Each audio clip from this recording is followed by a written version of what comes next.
bushels of fun. Now the jingle hop has begun. Jingle bell, jingle bell, jingle bell rock. Jingle bells chiming, jingle bell time.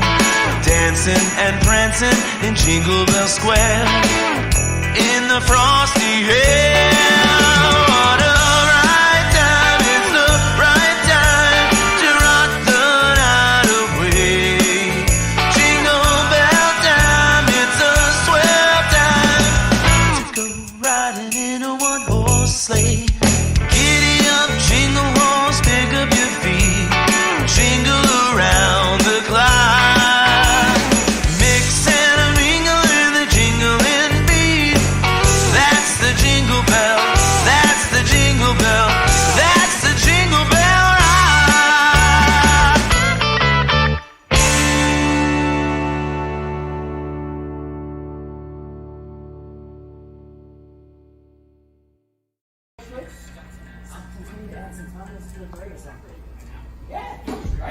This one here that we're gonna play is like stupid new. Alright? Just stupid new.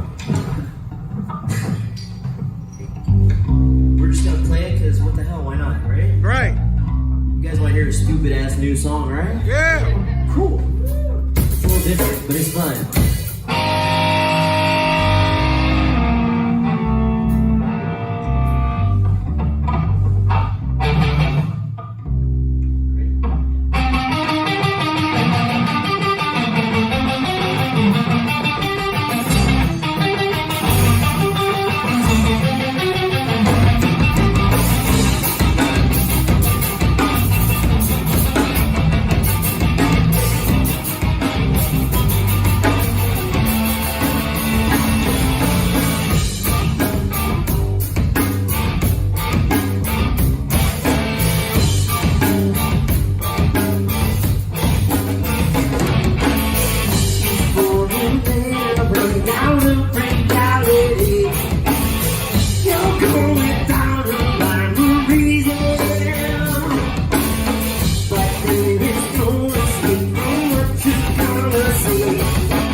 How do I say goodbye?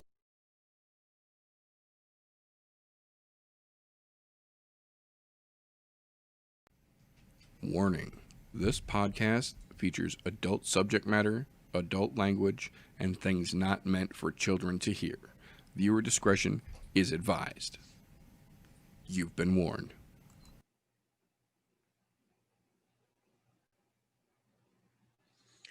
Ho ho motherfucking ho, bitches. It is officially a Christmas I'm No Joe. I hope everyone watching is having a wonderful holiday weekend, no matter what it is you celebrate or don't celebrate. Welcome, ladies and gentlemen, boys and girls, children who are up way past their bedtime at this point in the game, to our final I'm No Joe podcast of the 2020 season year. Epilogue, whatever the fuck you want to call this craziness that has been our 2020. We are here once again with you wonderful folks.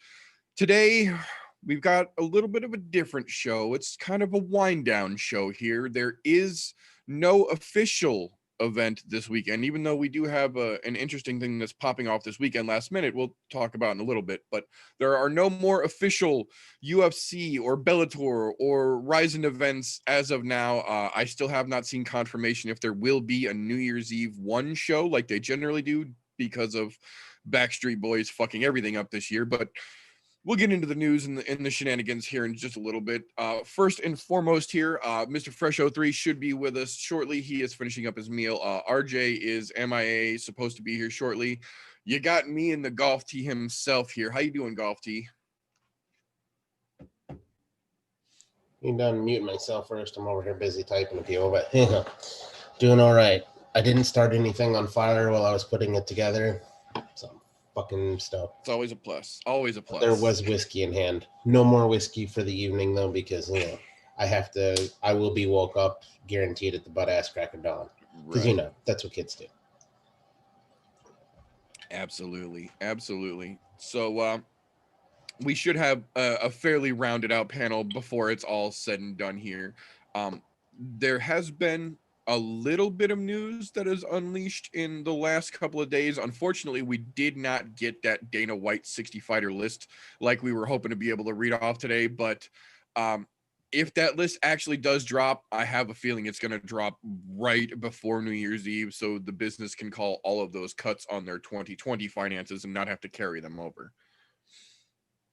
Either way, that will be one of the things I am sure, along with all of the interesting news of the new year itself, that we will have for you guys on the first I'm No Joe of 2021, which will be taking place January 14th, leading up to the kickoff of the now confirmed Fight Island run starting on January 20th. They are going to do another 3-fight run over there. We are going to get a fight on January 20th, headlined by Khamzat versus Leon. We are getting a fight on the 23rd, or is it the 24th?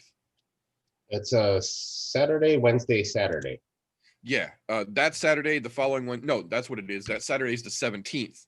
Yeah. Wednesday is the 20th. And then that following Saturday is the 23rd. That's what it is. Yeah, it's 16th, not 17th. 16th, 20. Yeah, there we go. 16th, 20th, and then 23rd will be our UFC 257 with McGregor Poirier kicking off.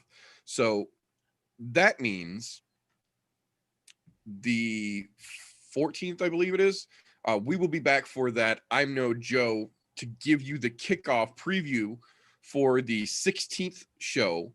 We will also give you a double dose on that first episode. We will give you our breakdown for the 20th show because the 20th just happens to fall on a Wednesday evening where we will be able to do a live fight commentary, combat compatriot show for you wonderful folks. Now, obviously, for legality's sake, we can't show you the fights, but we will be commentating live so you can watch the fights because they are still free on ESPN and Fight Pass and all that other shit. So you can watch the fights on mute and not have to listen to the Brandon Fitzgeralds and the Daniel Cormiers of the UFC that give you horrible and boring commentary as fights go on.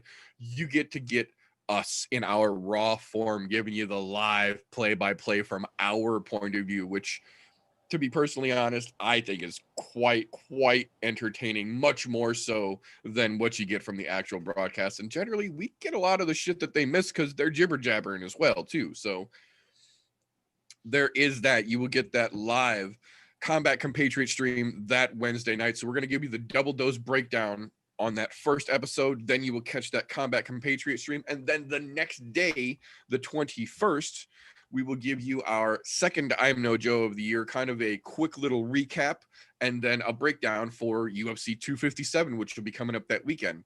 Hopefully by that point, we'll have a little better idea of what the title situation is actually looking like, because Dana's supposed to go meet with Khabib the week before 257 as they're getting all the Abu Dhabi I's dotted and T's crossed, as it were. So hopefully at that point, we'll have a little better idea of where the lightweight division stands going forward, and if Conor Poirier is going to be either for the interim or realistically just the title itself. Be a little interesting to see how we get a little closer to there. Excuse me. I have the strange feeling we're not going to find out until fight week. That's kind of what I'm thinking as well. It's going to be one of those, Dana meets with them. Dana says we had good talks, but we're not actually going to hear anything until fight week kicks off. Yep. Because he's going to want to put out another one of those clickbaity videos again. Oh, yeah. He's going to want to try that fucking Big John McCarthy go off on him about being clickbaity. Damn right. Oh, so before we get into the craziness and our personal best of 2020 list that we've all kind of been gathering up over the course of the last week or so here, I do want to take just a moment to give a quick little recap from last week's final UFC event of the year, Thompson versus Neal. We knew, one, it was the last fucking card of the year. Two, it was a fight night. So we went in with our expectations low because we knew there was a lot of chance of fuckery. When they announced it was a 17 fight card, I called it right out of the goddamn gate. There was no way we were going to make it to fight night with more than a dozen fights. Sure the fuck enough. As of the end of weigh-ins, we lost the last match and had an official 24 fighters weighed in for a total of a whopping, you guessed it, 12 fights on the ultimate final card. I don't know what inspired them to start shifting things around last minute, because day of the fight, they completely rescheduled the main and prelim cards. I don't know what led them to try and shift things around the way they did, but they really didn't do themselves any fucking favors. They kind of shot themselves in the foot in terms of what they had to work with and what they actually presented to the people. Opening fight was kind of a sack of hot garbage. It wasn't a good fight, not by fight night standards, but by fight standards. Like, both of those gentlemen need to be on that list of 60, regardless of how long they've been with the UFC. I don't even remember their names. It was so fucking aggravating. The good part about that is that immediately following that dumpster fire, we got one of the greatest fucking submission finishes from a debut fucking fighter, nonetheless, that we have seen in a long fucking time. To be specific, the last time we saw this particular move was Demetrius Johnson versus Ray Borg. So that should give you kind of an indication of where we stood at that point. Jimmy the Brick Flick. I love that goofy little fucking redneck. Bryce Mitchell now has official competition for the biggest redneck feller in the UFC. And you know what? I'm on board with it. Jimmy the Brick, man. Flying triangle with an arm bar for seasoning. He jumped through the triangle over the gentleman's head, and while he was pulling him in, grabbed the arm to cinch it up and had the back of a single leg in case he needed to cradle and roll backwards as well. Just made it look Demetrius Johnson level effortless, and kind of threw in the armbar for a little seasoning. I could not have been more impressed by that crazy little motherfucker making his debut, and I am very excited to see where he goes moving forward in that division. You know, after going back and rewatching that, because that was one I did miss, and then seeing the list of submissions of the year, yeah, I can see that one being on there, but the list that they had for submissions of the year was fucking lacking miserably. How do you miss UFC's list was from rough. Bryce Mitchell? How do you miss that? Because that was last year. I had to go back and double check myself. Last year. Okay. It was December 7th, 2019. I Okay. had to double check because that was going to be my number one right away. Yeah, that was one of those things I was like, wait a minute. But then he almost pulled it off like 4 times in the same fucking fight at the beginning of the fucking year. I'm going, right after that, yeah. okay, all right. Yeah, because he had the Charles Rosa match this year, and he set him up for it, but he couldn't pull it off. Yeah, no. Yeah, I thought that fight was in January that he pulled it off in. Okay, so that one's on me. It's still like there was a couple of those in there that I looked at and I was like, meh, there was better submissions this year. Although that fucking knee bar from that fucking knee bar where she was in a fucking calf slicer and fucking then Ariane Lipsky made my fucking top of the list for. I was like, yeah, that was the best submission of the fucking year, period. From what they showed and had up for that. On their list, I completely agree. And don't get me wrong, Khabib's submission on Gaethje was a slick fucking mounted triangle transition. Yes, it absolutely was. But no, that little redneck dude, he's got some fucking he's gonna give Bryce Mitchell a run for his money. However, it's a good thing they're not in the same weight class because otherwise I was gonna say. Yeah, they're not in the same bracket, so we don't have to worry about them fighting. All I was thinking as soon as that fight was over was Venom better get a second pair of camo shorts ready. Yeah. And big Jimmy the Flick is a crazy little redneck from Oklahoma. Bryce Mitchell's a crazy little redneck from fucking Arkansas. Like, these Midwest backwoods wrestling boys are starting to fucking move in, and they're proving to be a problem. Oh, yeah. It's fucking fantastic to see, too. Hell yes, it was. Excuse me. Speaking of not so fantastic to see, though, the Jillian Robertson Tyler Santos match.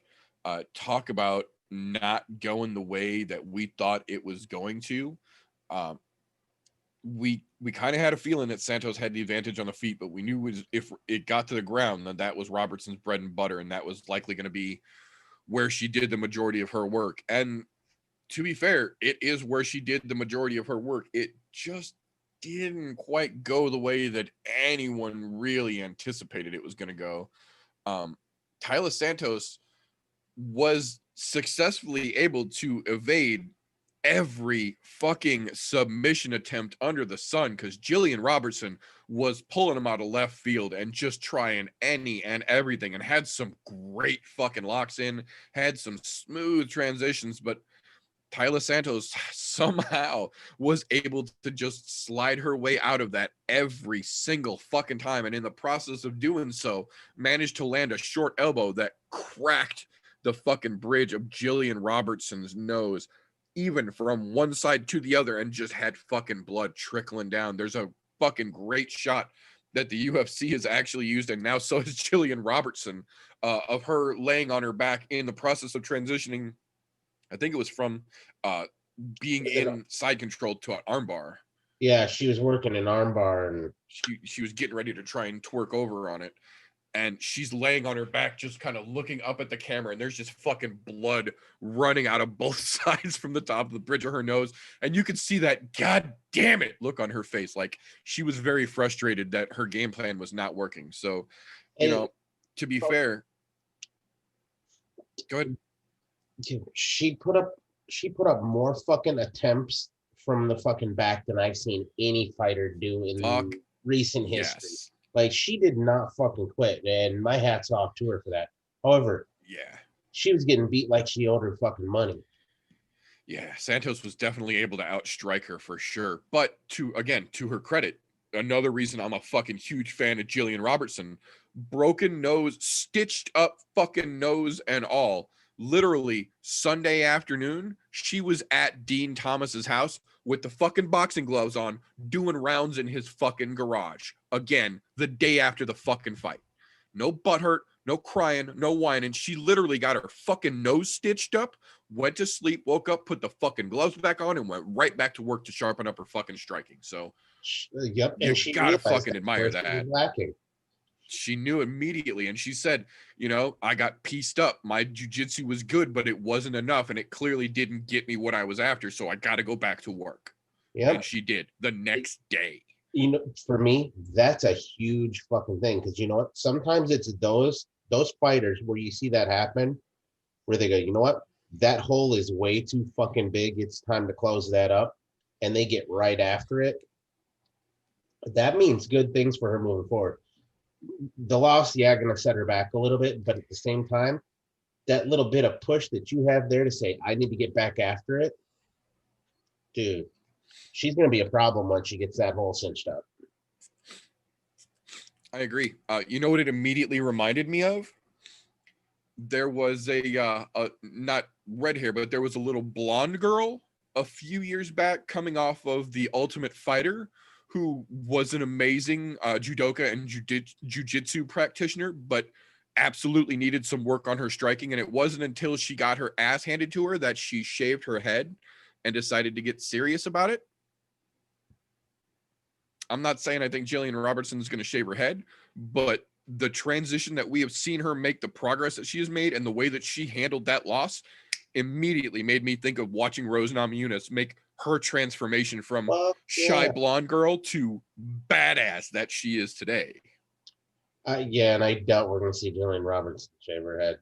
That fucking red hair is a kind of a standout point for her. That's kind of her thing, yeah. You don't. Yeah, I don't think that the head's getting shaved, but I see that same fucking, like, the steps that were taken that we have seen work perfectly to take you from good to champion level. I see Robertson trying to follow that same path, and I'm fucking down for it. I think she's got a lot more to go. I think this was just a minor hiccup.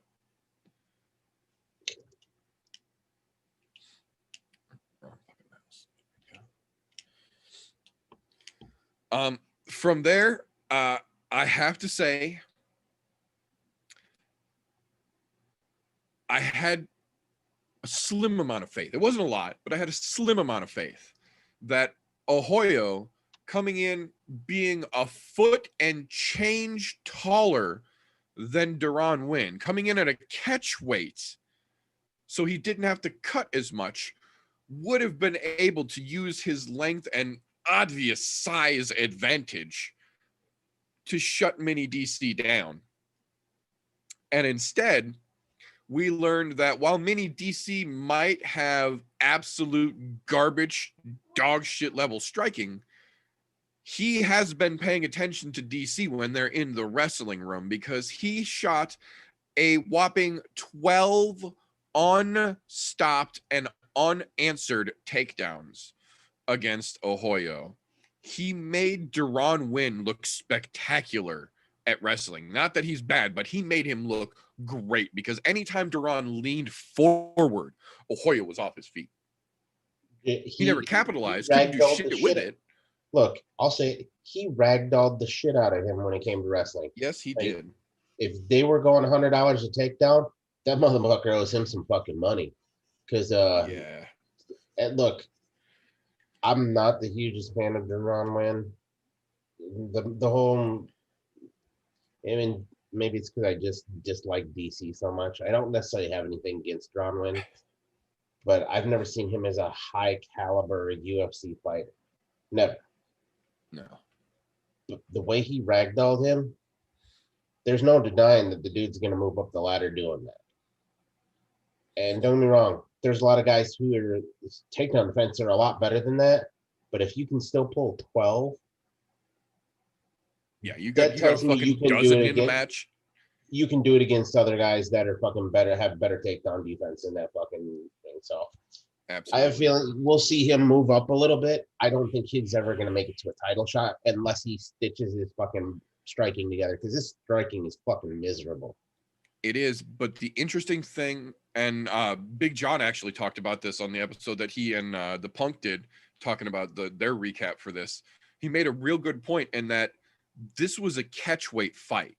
Duran Win came into the UFC at a heavyweight, and you could see in his fucking body shape, he was a heavyweight when he came in. But since then, he has moved down to 205, and he's had his last 3 fights at 205. This catchweight was 195, which means that he's indicating that he's starting to cut down to try and get to at least middleweight. And with the shortness that he has, but the frame that he's working with, realistically, with a little nutrition and a little more running, he might be able to get down to 170. And that level of wrestling. He addressed that though. He addressed that in the post fight. The post fight, he's like, yeah. He's like, I'm not going to 170. Yeah. I'm not built for 170. He said, yeah, I did it when I wrestled way back in the day, but I was a pile of shit with that. Like, right. You know what? At least you're honest. You're not going to even try to cut fucking 30 pounds from 205 to get to fucking 170. I could see him going down to 185 maybe. No, that's what I'm saying. I don't think I he's thought you said go 170. My apologies. No. Big John said he thought he should go to 170 based on his frame. That's where I disagree with him. I think 185 realistically, if he can make 195 that easily, a little bit better diet, a little extra half an hour a day on the treadmill, he could make 185. And that level of wrestling with Izzy leaving could get real interesting. And I'm sure he could. However, look, he's built like fucking DC. He's dad bod central. Yep. But the dude can fucking wrestle. Look, even though the guy he was fighting was obviously just a shit defensive wrestler, just fucking garbage. I'll say it. He was fucking trash. Like that dude, he belongs at the bottom of the fucking heap after that showing. Look, you can be 10 foot and tall and bulletproof, but if you can't stop a fucking takedown, you're gonna lose every goddamn fight in the UFC. Because now that's on everybody's radar. Because guess what? Oh, he goes down at will. Yeah, like you're absolutely gonna end up on your back, just fucking doing nothing but catching dry humps. Well, especially if you show that it's that easy for them to put you on your back. They're gonna. When they see it's that simple, they're gonna put you on your fucking back. You know, maybe it's not that he was just that bad at takedowns. Maybe we're underestimating the wrestling ability of fucking Deron Wynn. And I have I agree. That's kind of what I'm wondering is was it really Ahoyo looking wrestling game from being around DC so much that fucking great? I mean, well, DC exactly. Because they all train at ATT there. They're all in that. Yeah, they're all at ATT. That's right. That was all in the same fucking place. And wherever DC goes, Deron Wynn is literally 2 steps behind. That's why they joke that he's DC's puppy.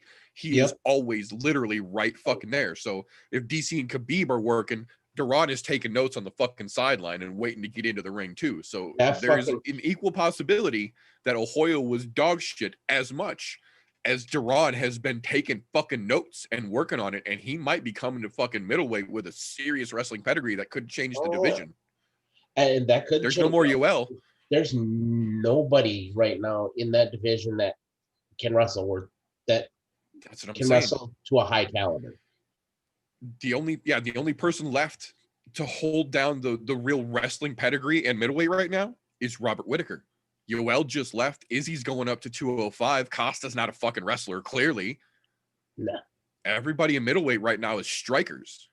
Yep. With the exception of Whittaker, who's a striker who can wrestle. He showed against Romero, but he's still a striker with wrestling. And then here comes Deron Wynn walking in, and he's clearly a wrestler working on his striking. But he can make waves, man. The dude's had the opportunity to train with some of the greatest wrestlers, and I'll say it, the greatest wrestlers in the UFC. Or formerly in the UFC. Much as well, you also got to realize he is one of those guys. That's what I was going to say in that room. Definitely the greatest wrestler that the UFC has ever fucking seen.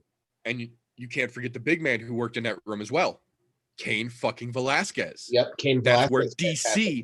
That's where DC sharpened his fucking wrestling before Khabib was even a thing. DC and Cain used to go fucking rounds in ATT back in the fucking day. Yep, because Cain was a fucking all-American wrestler. I mean, DC. Right. A heavyweight all-American. Yeah, those boys were they're the pick of the litter when you want wrestlers to train with. Those are the guys you fucking train with. That's the pedigree you go after, is that fucking room of wrestlers.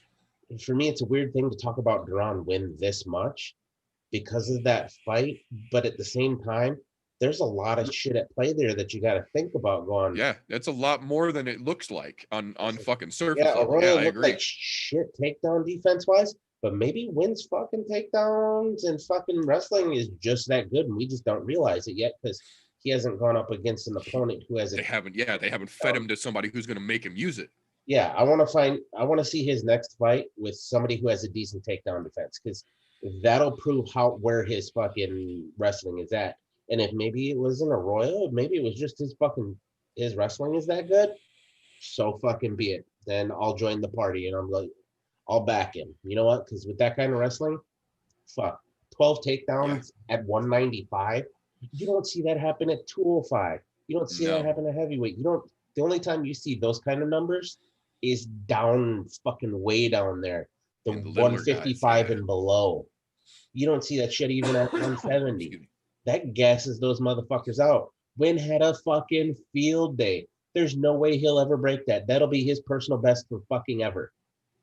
We agreed, all of us, while we were watching that fight, that's most likely going to be his personal best, at least for a hot fucking minute. Yeah, that's going to be that. Like, that's something he can legitimately brag about. Like, I landed a dozen unanswered takedowns against that motherfucker and went all 3 fucking rounds to the end. Yeah, and he did a beautiful job at it.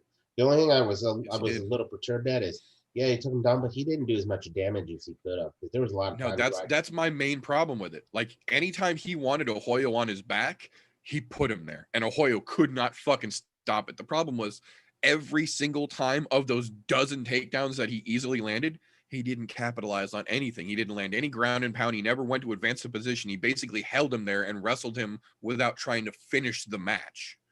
Which was a strange thing to see. I would have thought it would have fucking went a different round. But, Same. At the same time, I'm not mad, because that was, if you're going to outpoint somebody, that is a fucking dominant way to do it. Like, as much as I hate to say, I hate watching people get wrestle fucked, that was a beautiful thing to watch as far as the wrestling was concerned. Yeah. Like, there's a reason why, like, Khabib in general, I didn't like watching, because he fucked people until they were just dog tired, which was part of his game plan, but then he would finish them. So I would give him credit. And that's the thing. He would put the finish down. And the Gaethje match is a perfect example of that, because we know what Gaethje is capable of. We've seen, granted, he hasn't done it recently, but we saw back in the fucking World Series days, that motherfucker can wrestle. There's a reason he was so fucking highly touted before he started working on his striking, before he realized how much he loved to punch. He was a fucking wrestler and still clearly has it. But when that's not what you focus on, when you worry about your striking, and then you go against a guy like Khabib, who literally wakes up in the morning thinking about wrestling, spends his day wrestling, and goes to bed thinking about wrestling, he made Gaethje look like a fucking rookie. He got him so efficiently, he was able to choose in the moment, instead of choking him out, to put him in that fucking, or to, instead of breaking his arm rather, to put him in that triangle and choke him out so that he could wake back up, because he knew his parents were there. That's the difference in the levels of wrestling that we saw. Yep. That's a big fucking deal. That still blows my fucking mind that he did that. Like, that's probably, as much as I hate to say that, that is one of the nicest ways you can beat somebody, when they know their parents are there. I agree. I am not shy, and I am not quiet about the fact that I don't like Khabib. I don't like him personally. I don't like his fucking style, but I give credit where credit is due. And that motherfucker showed in that moment, he was the fucking man. He not only out ability won that match, but he outclassed won that match, because Gaethje was going in with bad intentions, and you could see it. To have that much frame of mind in the moment in a match of that high of a level, I respect the fuck out of that. I still don't like him, and I still hate that wrestle fuck style, but I respect the shit out of the way that man handled that situation. Yeah, and as much as I hate to say it, he's there. He's GOAT status. I hate to fucking say it, but he is. He's definitely on the conversation. I still do think, and this pisses me off more than anything, that I have to agree with this motherfucker, but I do have to agree with Jones at this point. Khabib is on the list, but I don't know if he's got the #1 status, because fucking PEDs aside, Jones has 14 title fights right now. Yeah. Granted, Demetrius still has 11 title victories, so he still holds the record, in my opinion, but Jones is right behind him with 14 title fights. Khabib is definitely #3 in my book, but I do agree with Jones, as much as it pains me to say so, that Khabib needs to come back and get that 30-0 and make it spectacular. That would put him above Jones in my book. Otherwise, Without he's a sitting at 3. But yeah, no, circling back around here now that we've gone way off course, I will say Duran Win put on a fucking clinic when it comes to wrestling that night. Absolutely. I don't know if it was just a thing of beauty or if it was just Arroyo's fucking takedown defense is that fucking bad. To be honest, I'll say this. I'm excited to see Win's next fight to see how he does wrestling with somebody else. And not at a catch weight. Especially after that extra 10 pounds, too. Yeah. What I want Because as good as he looked, it was 195 and he's going for middleweight. So there's an extra 10 pounds he's still got to cut before he's able to perform for the next one. So that we'll see if that makes a difference, too. Yeah, and if that's the case, and he can make 185, fucking fantastic. I think that'll be something fucking good for him. And yep, it'll give him a challenge, and it'll give the guys at 185 a big fucking challenge to step up to as well. Yeah, because that's a lot of fucking wrestling, and I'm sure he put every one of those boys on notice with that. Because that's what I was gonna say. They better be paying attention too. What's up, Fresh 03? What's happening? I'm so full. How goes it, sir? Oh, so we've got a good one in the chat here from Mr. KBK. Which one is scarier, a wrestler with good hands or a boxer who learns to grapple? My personal opinion on that is always a wrestler with good hands. Mm-hmm. I agree. Agreed. Because look, a boxer can learn to grapple, but that wrestler, you think about this. Boxing, you can hone up your hands really easy, but to get to a high level of wrestling, that takes years and years and years of dedication to get to a high level. That's why you see a lot of these big wrestlers that we're talking about in the UFC, the Khabibs, the DCs, the Cain Velasquez's. Apparently, Duran Win is in this conversation now too. Right, I was going to say, and now we got to add him to the list. Yeah, absolutely. When they can take somebody down at will, that's because they've been doing it for years and years and years. Now, don't get me wrong, you're going to run into that defensive wrestler who's good at stopping takedowns. I mean, look at the fucking the Jones DC fights. Jones stopped DC from taking him down, and DC is no slouch when it comes to wrestling. As much as I hate the other way, Jones isn't a wrestler. Jones is a striker who learned wrestling. Yep. However, DC was a wrestler who learned striking, so there was a great example of that. Yeah, it's a weird thing, but if you look at most fighters in the UFC, strikers versus a wrestler, or a striker that's learned to wrestle versus a wrestler who's learned to strike, your wrestler who learned to strike usually wins those fights. Yep. A good more majority often than not. time. It doesn't always work that way because, MMA math and one punch knockout abilities and things like that. But right, a lot of those, it's the wrestlers. That wrestling base is heavy. And even wrestlers have a good job. They do a good job at stifling fucking BJJ too, because they're used to that hard grind wrestling. So, I mean, I'd have to say the wrestler who has hands versus the boxer who learns to grapple. Yeah, I agree. I think for me, the main reason that I look at it that way is if you're a boxer, if you specialize in boxing and you're learning to grapple, your main focus for the majority of your training has been to watch people's heads. You watch their head, you watch their eyes, you watch the shoulders, because the top here in a boxing match will tell you where they're going and what they're going to do. It'll tell you everything you need to know if you watch from the shoulders up. Wrestling is kind of the opposite way. Wrestling is training yourself to know if you press them this way, they're going to push back this way or this way. So you can anticipate the outs of the whole body more than just the reflexes or the movements involved in throwing a strike. When you're going from learning to punch to trying to figure out the different positions and transitions in wrestling, there's so much more to learn than a wrestler who has to learn, keep your hands right here. When he moves this way, throw this hand. When he moves this way, throw it straight at him. The boxing a wrestler needs to learn is less than a boxer needing to learn wrestling to get to the same level, I think. Yeah. Well, Like, I'll say it, I'll put it this way. Any asshole can learn to put a rear naked choke on somebody, and any asshole can learn to throw a guillotine on somebody. And then, Right. all of a sudden you're a fighter with some BJJ. When you're learning to wrestle, the control and the scramble down on the mat, that's a completely different story. That's a completely different story. Now you can take some BJJ classes and eventually get pretty good at it. But it's like Meter was saying, it's tough to learn. It's tough to learn that. Pay attention right here. Watch what that dude's doing right here. Always keep your arms on the inside.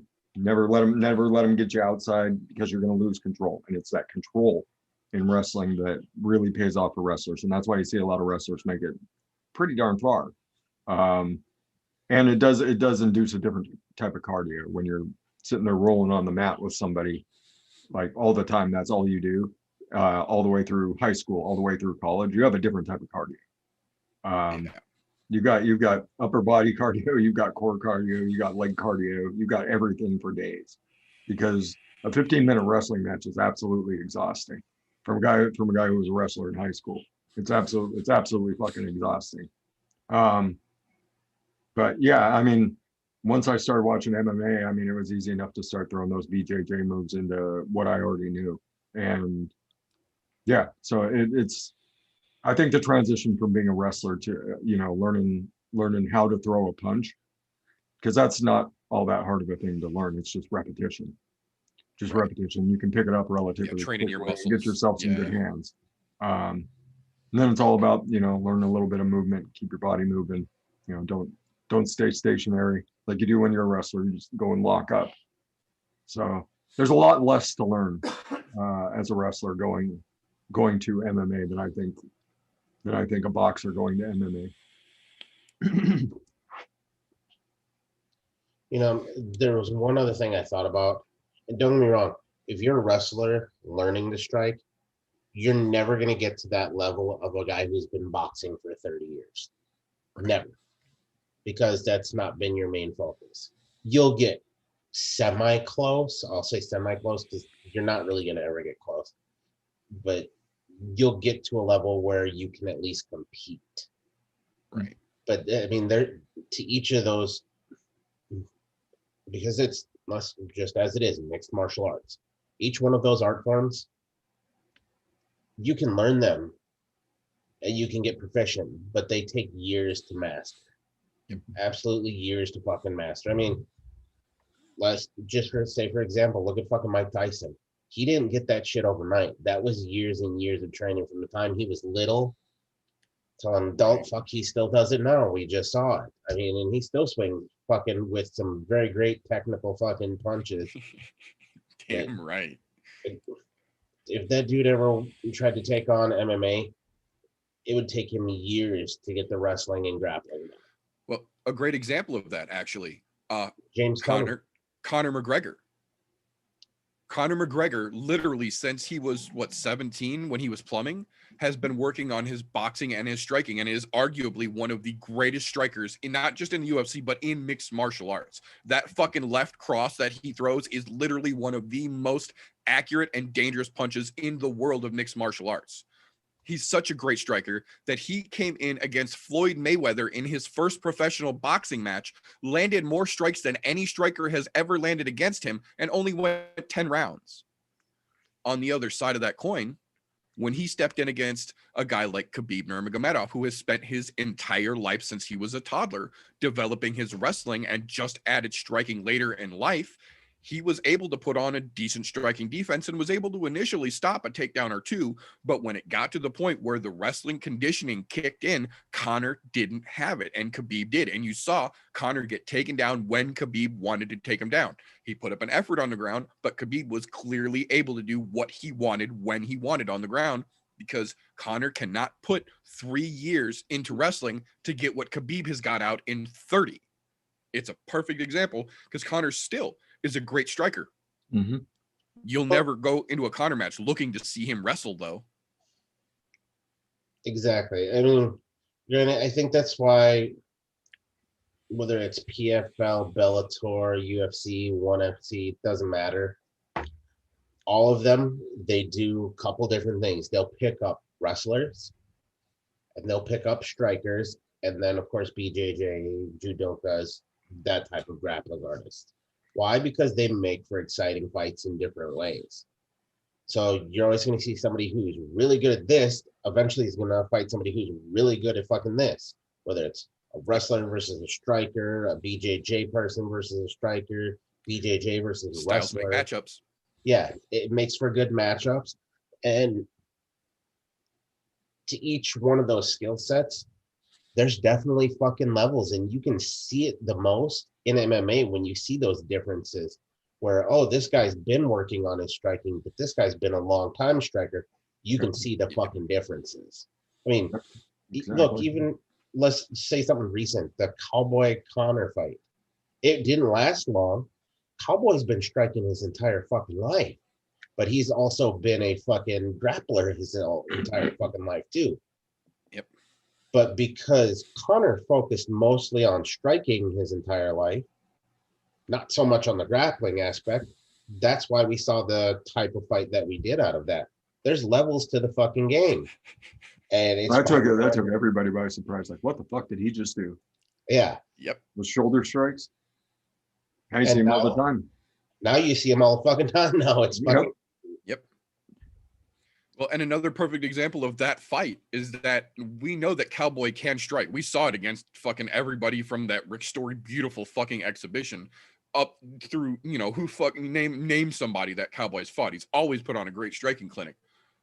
But Cowboy, for whatever reason, doesn't seem to use his grappling as much as he lays down and uses his striking in the UFC, to such an extent that this past weekend on Submission Underground 19, Cowboy versus RDA, Cowboy not only tapped RDA to an armbar in the regulation match, but after they finished the final event, RDA was so upset about it in the back, they came back out unannounced, unknown to Chael himself, and reran their match. And Cowboy got another armbar and tapped RDA a second time, unprecedented, ran the match back without asking, and then tapped him to another armbar a second time over the weekend. Cowboy's a dangerous motherfucker, period. With the one last run he's making at 155, if he really puts it all together now and starts to really use everything he is capable of, this could be a scary 2021 for Cerrone fans, man.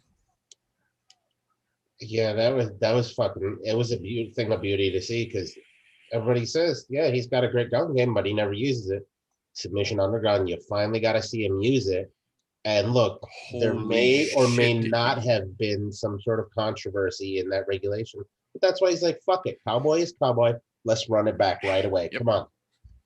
Immediately. And the best part about that is at the end, they're both fucking smiling, hugging, and joking. I'm going, you know what?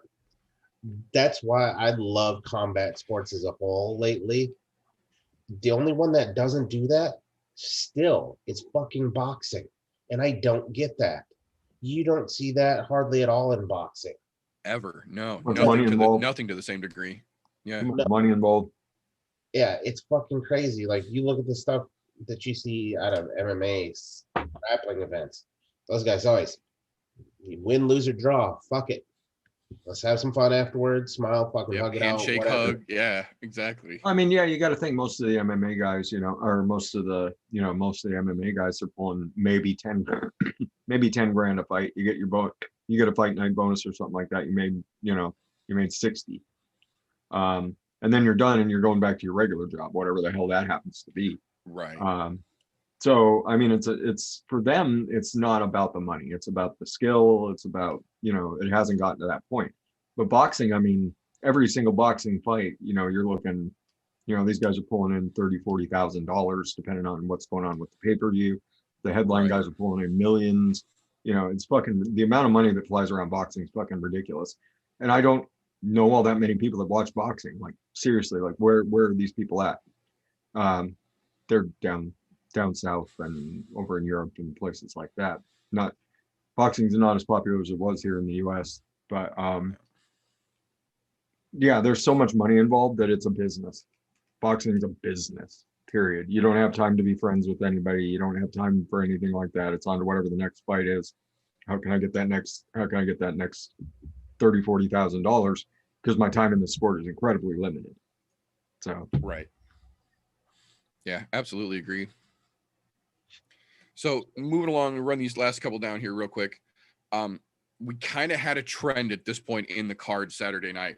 We had several fights in a row that disturbingly came out with a spectacular round one and then immediately went to dog shit.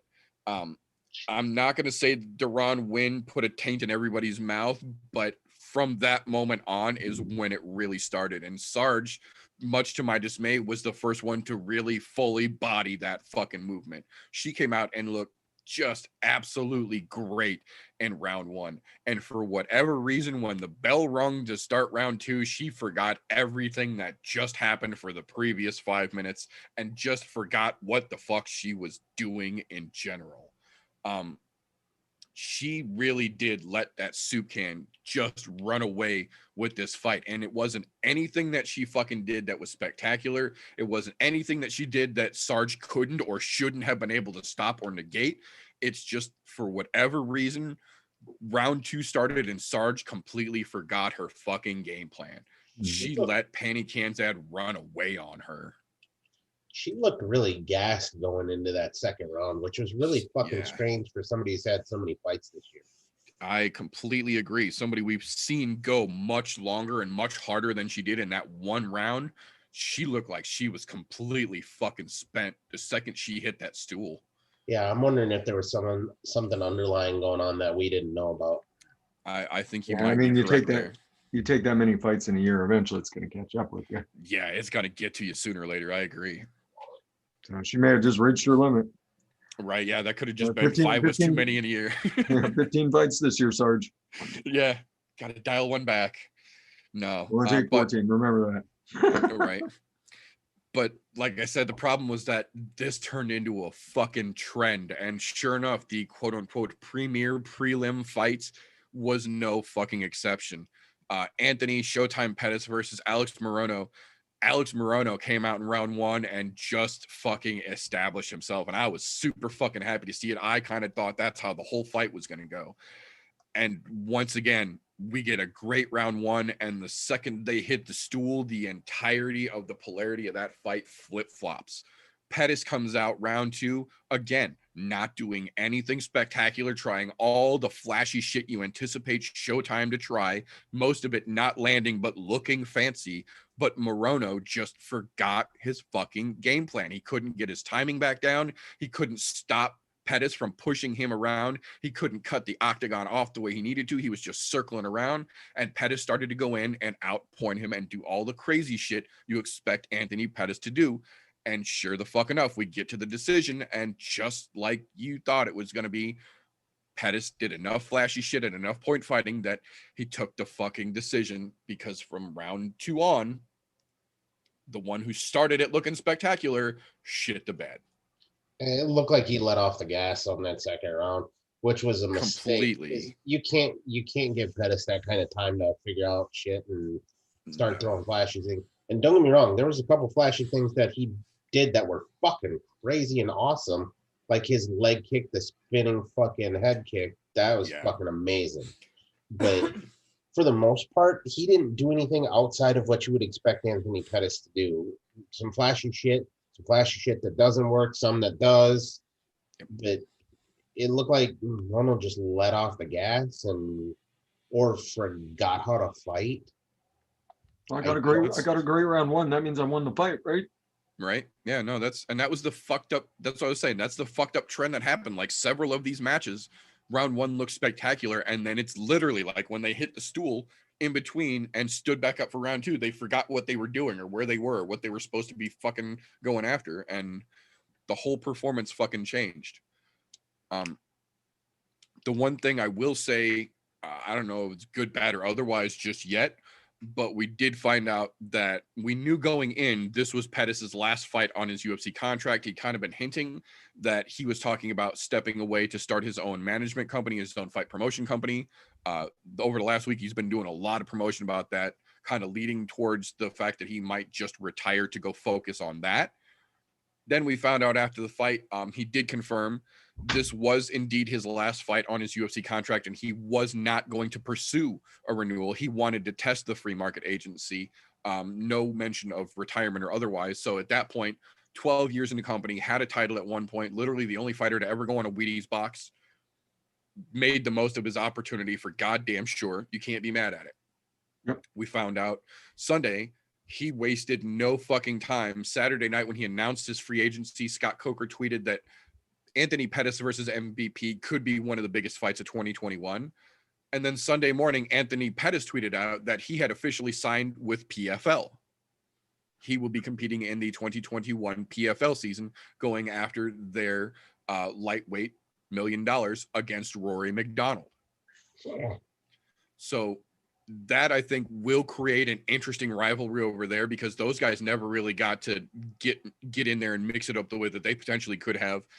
At 55 to boot could be real fucking interesting. So, you know, good on Anthony. Make the most of your fucking opportunity while you've got it, and then do what you can do to fucking go out as a badass. I'm curious to see how that's going to play out, but definitely not the worst move he could have fucking made. No, and he's going to make a lot more money over there than what he was making with the UFC. Oh, yeah. Yes, he can be- Sponsorships alone. Yeah, Yep. sponsorships alone will make him that. And don't get me wrong, I would have loved to see him stay in the UFC as much as he hasn't been fucking fantastic as of late. But I think partially that's because the personal reason. He's a former UFC champ. I hate to see him go to Another a organization. lesser organization. And I'll say that because PFL, in my mind, is kind of like the training wheels ground for Bellator and the UFC. So it's weird to see fighters like fucking Rory McDonald going over there even. Yeah. But I guess, you know what? They've got that fucking $1 million bang thing going on where no other promotion is doing anything like that. I mean, the last time you seen shit like that was in Pride when they would have their Yeah, Grand exactly. Prix. Yep. There's no fight organizations doing any of that shit. And to be honest, I think they're fucking up for that reason. Because you know what? Those gave us so many great fights when you go back to the Pride days and look at those Grand Prix fights. That's Fuck where yeah. you got to see the shit. It's like Rampage being Rampage and slamming the piss out of people. Those types of things brought out in people because they knew what they were fighting for at the end of the year. PFL's got a leg up on that. Albeit They're they following don't that have game the plan. greatest Yeah. roster, but we've also seen recently a new PFL fighter coming to the UFC and put a dominant stamp on a fucking performance here.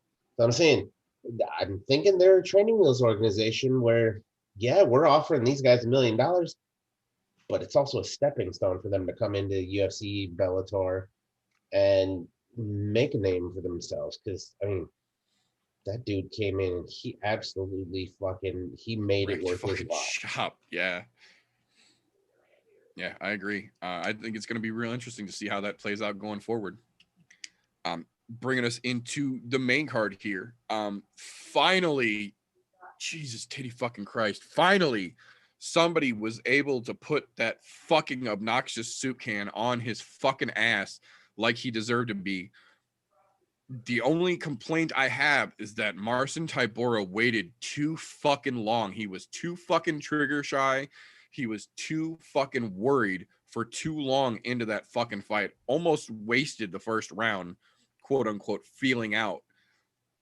Luckily, he stepped on the fucking gas in two and finished the fucking job for us. So there is that, thankfully. You know what I think happened after I went back and rewatched that? I don't think it's that he was being trigger shy. He knew that motherfucker was going to gas. He was waiting to see how hard he was going to be reaching for the inhaler in between rounds. Yeah, I think he knew from watching previous tapes. Second he gets into the second round, he's fucking shit. Well, and especially coming in last week when he barely made the fucking heavyweight limit with the towel. Yep. So Just saying, I think he knew he was going to be gassed, so he waited till the second. So it may not have been a trigger happy thing. It might have been a thoughtful process of, hey, we're just going to let him gas himself in the first round, and then fucking go after him. Then we'll do Marcin Tybura Right. thing. Right. Yeah. I hope that's what it was, because it didn't look pretty.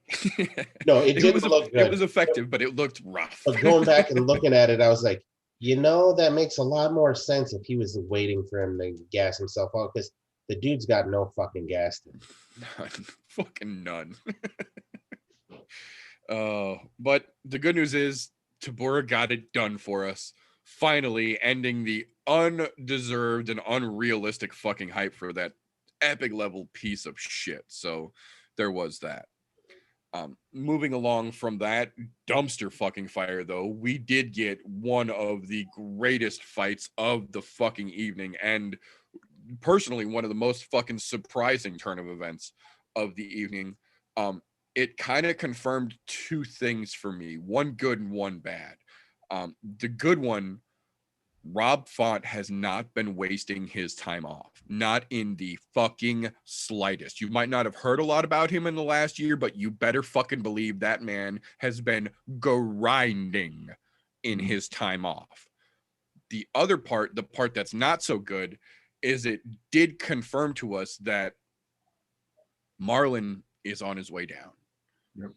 Marlon is a round one fighter, or I should say was a round one fighter. We've seen several of his last couple matches embodying that theme that we saw Saturday night. He can put on a fucking great round one, but when he hits that stool afterwards and comes back for round two, he just literally is not there. We saw it against Cejudo. We saw it against Aldo as well. Well, Rob Font did not give him that fucking chance. When Moraes came out and looked good for a second, and then for the blink of an eye, stepped back, Rob Font stepped right the fuck up and decided, no, that's not how we're doing this. I'm finishing this fucking fight, and you're in my way. I'm tired of it. Absolutely fucking brutal and precise fucking KO from Rob Font. I don't say this lightly and I don't say this jokingly, I think the best move right now, in my opinion, for Marlon Moraes would be to take a look at what Anthony Pettis just did and start looking at your option to head for PFL. Because as suspect as that Chen is beginning to be, I don't think that there's really a whole lot of room for him over at Bellator. I think he'd go over there and Sergio Pettis would send him right back down the fucking rankings without getting a chance. I think realistically, if Marlon Moraes wants to keep doing this and not become the shamed gatekeeper in the UFC, he needs to start looking at going towards PFL. That was bad. It was a bad performance by Marlon Moraes, who we know is capable of greatness. Mm-hmm. Yeah, it was a weird thing to see, because he looked good for a hot minute, and then all of a sudden, bam, it fucking turned quick. Yeah, he gave Font just the fucking slightest opening, and he took full advantage of it and made the most of it. Performance of the night worthy. We talked about that last week too, though. Yeah. Maybe Marlon Moraes needs to go look somewhere else. Yeah. Get his head back. But I mean, his head may never come back, because he got, like, there was nothing he could have done about that. Yeah, he was fucking cleaned out.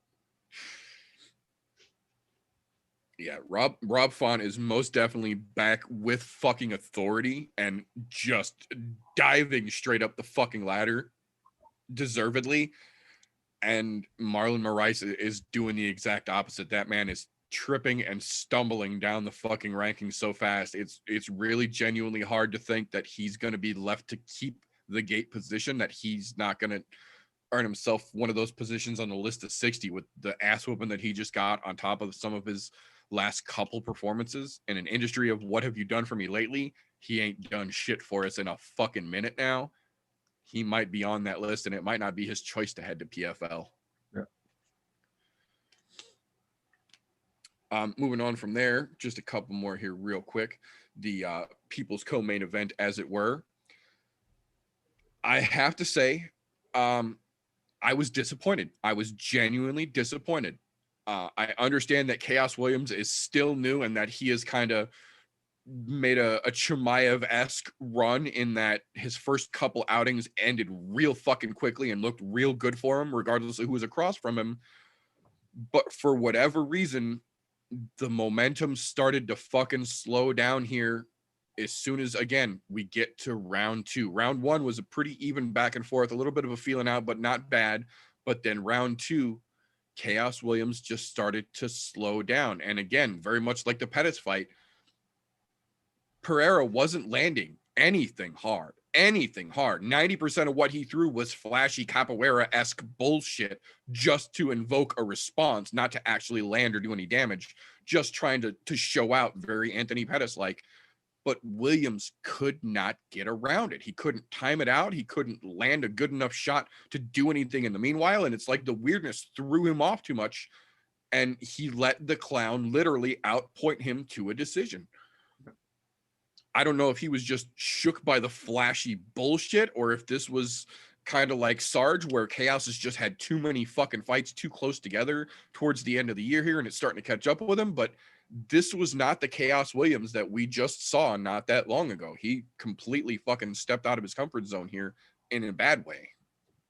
Yeah, he looked great in the first round. Like I had all feeling in the world he was gonna end up fucking finishing that. Yep. Fucking second round started. Nope. It was like the fucking wheels fell off and training wheels went back on because he was just kind of sitting there. And I'm wondering if that flashiness did get to him and he wasn't quite sure how to pick that box apart. Yeah. I mean, there was all those weird angles that Pereira kept it, like he kept his body at some really weird angles. Yeah, that he did. And so I'm sure someone that's kind of a heads up striker like freaking Chaos, I'm sure that threw him off his game.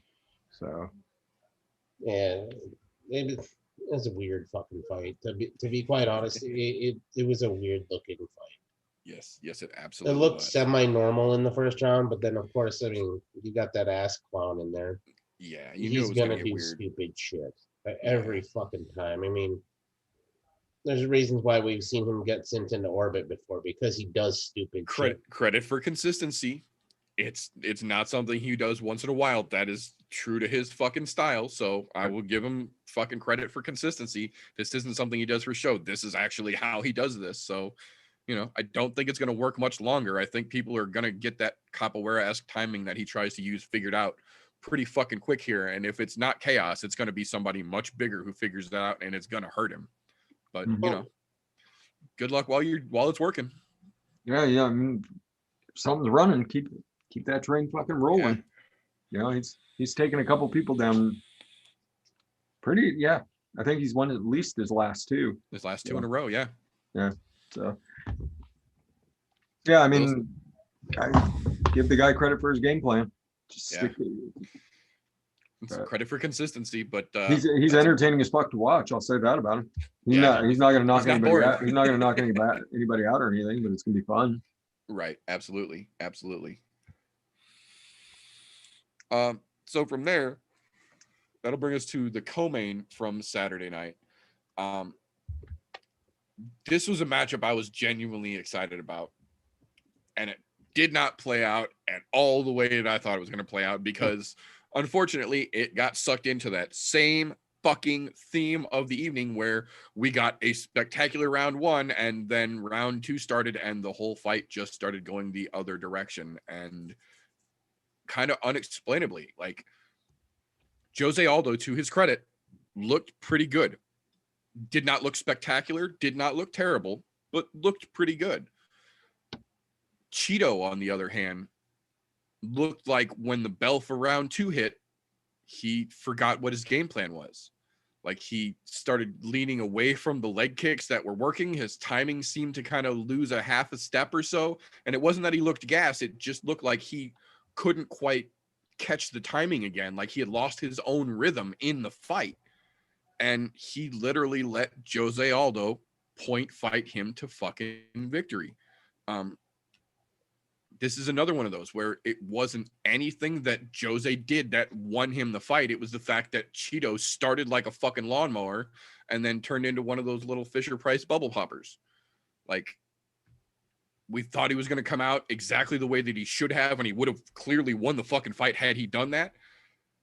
And then he backed off for whatever fucking reason. And when he backed off, Jose did what Jose does. He turns on autopilot and he fucking bounces in pieces, and he bounces and he pieces and he bounces in pieces until the fucking bell rings, and then he's got more points than you. Yep. That's exactly how fucking Saturday night went. He didn't do anything spectacular. He just didn't let Cheeto stop him, and Cheeto wasn't able to disengage enough to clear himself. I will say, as far as that fight was concerned, Cheeto looked frustrated the whole time because it looked like every time he was trying something, also Aldo had the right fucking counter or was in the right spot for it every second. Yeah. Yep. So, I mean, absolutely. there was one good thing to come out of that is that Aldo didn't look like complete shit. Like, I really thought there was that possibility of happening. Yeah. So, Same. I mean, That's the best he's looked since he dropped a weight class. So It really is. yeah, but I mean, you could tell Jose started wearing on Cheeto. Like towards the end of that, like Cheeto did not want to be there at all. Yeah, he Like- wanted out of there. He didn't want Yeah, to quit, but he everybody wanted out shot of the fight. everybody shot every leg kick. Like he was wincing, trying to get out. Like Jose would go to like just flinch just to watch Cheeto's reaction, because Cheeto would jump back and like clutch his stomach, trying not to take another body blow. Yeah, it was Jose Aldo. Yeah, like I said, that's about as good as he's looked since he dropped. So Yeah, I don't. great game plan. I mean, he's one of the all-time best.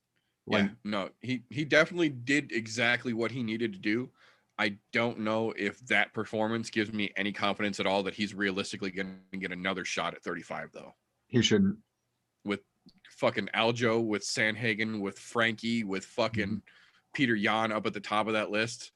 Like, I get that you just got past Cheeto, but I don't see anybody in the top 5 that Jose stands a chance against right now, realistically speaking. Like, he just isn't on that level as those guys are. Yeah. And that's weird to say about a guy who literally ran the fucking featherweight division for a decade. But this ain't the featherweight division, and this ain't that decade anymore. So I'm kind of curious to see how much longer they're going to let Jose keep playing. Because at this point, that's basically what it is. It's Dana being nice, doing Jose Aldo a favor because he did so many for Dana during the day. Because realistically, the performances Jose Aldo has put on at 35 would have made Dana tell any other fighter that you need to go back to a local circuit and get some more experience. This ain't it for you.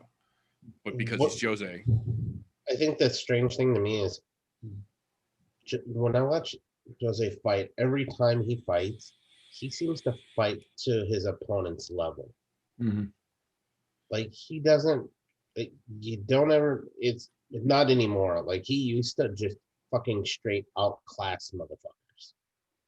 Now it's like he drops to their level to fight them at their level versus at that same high level we knew he could be. Like he stopped the Olympics that used to be his bread and butter.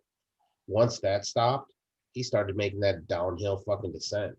And to be honest, I think that's something that whoever is in his fucking corner is doing a piss poor job of making sure he gets back to, because that made him fucking do some just massive things that you didn't see other fighters pull. So, yeah, it was good. It was good seeing him throwing leg kicks again. Seems like it's been assholes. It seemed like he didn't throw anywhere near as many as I would have liked. It was like he should have been a constant barrage because Cheeto wasn't checking anything. No, and Poor Cheeto.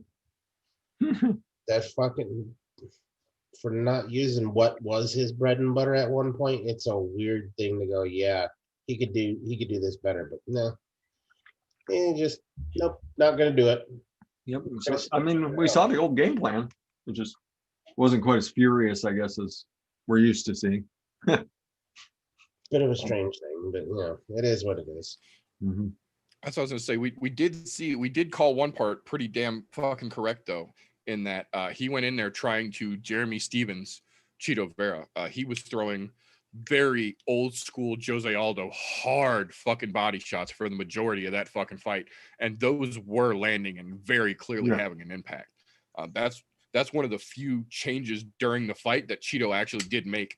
When he landed, it was either the fourth or the fifth hard fucking body shot to Cheeto's ribs. You saw him start to keep his elbow stuck to his fucking side at that point because Jose was landing, and he was landing them hard. Yeah, like I said, Cheeto was. I think if he would have stuck, if Jose would have stuck with those old school fucking super hard leg kicks that were obviously landing and Cheeto wasn't checking and kept laying on those hard ass body shots, I think realistically Jose might have been able to finish that fight.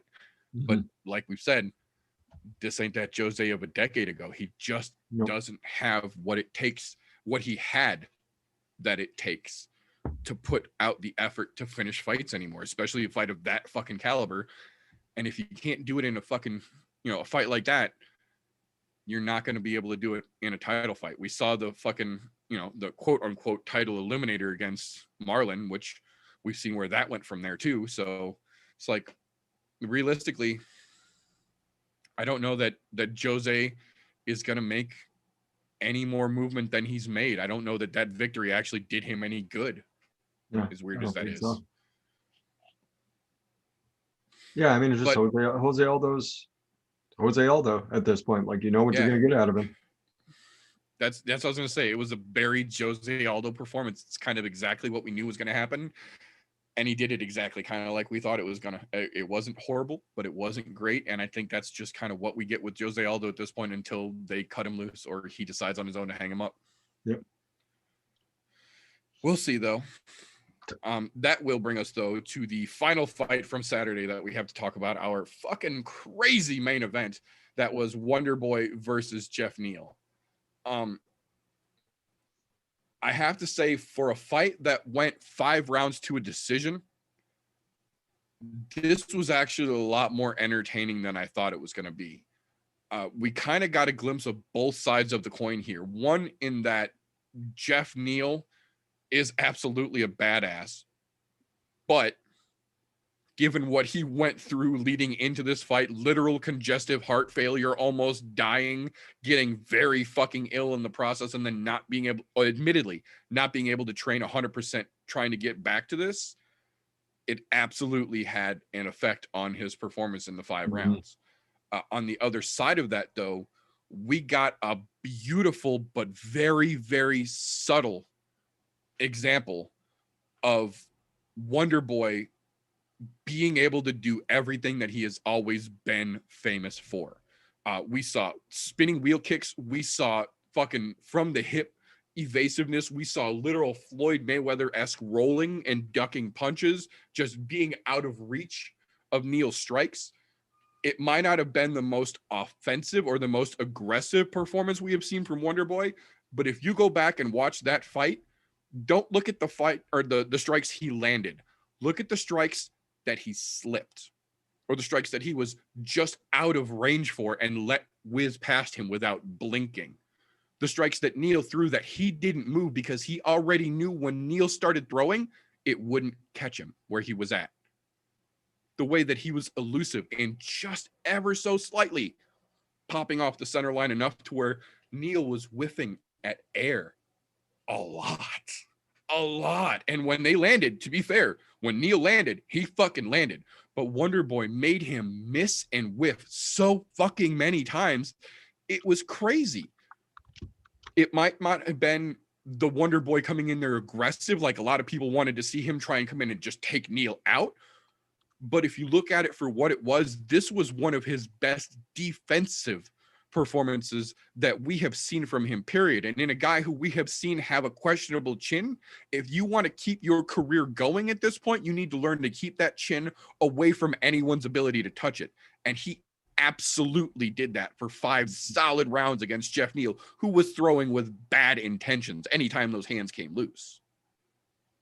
I think this is another one where Wonderboy's not, that was not a title-worthy performance from Wonderboy, but he didn't look bad, as kind of melancholy as the fight felt.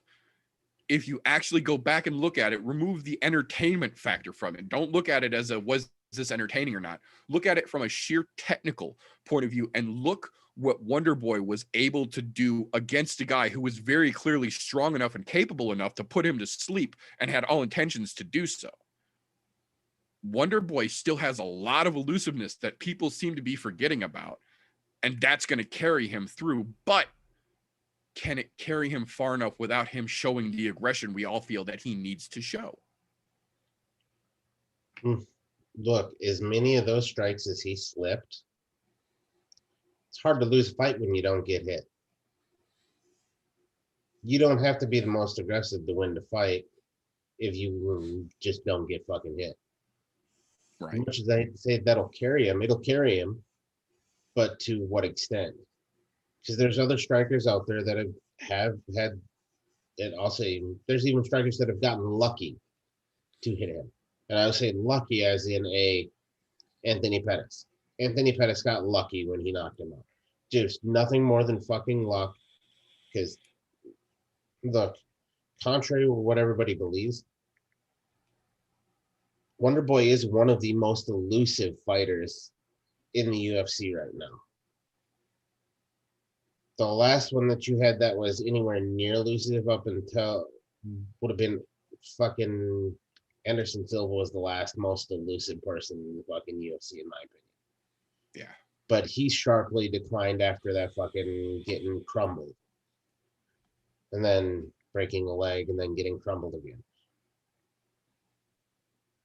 Wonderboy's only been knocked out one bad time. One bad time.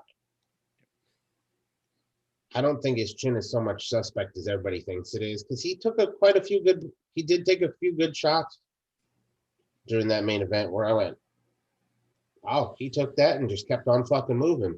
Because I even called his chin into question. I was like, no, his chin's not that good anymore. I was fucking wrong. He took some pretty hard shots and just kept on trucking, but he slipped so many, was just out of range on so many. It was really a thing of beauty to watch the way he worked.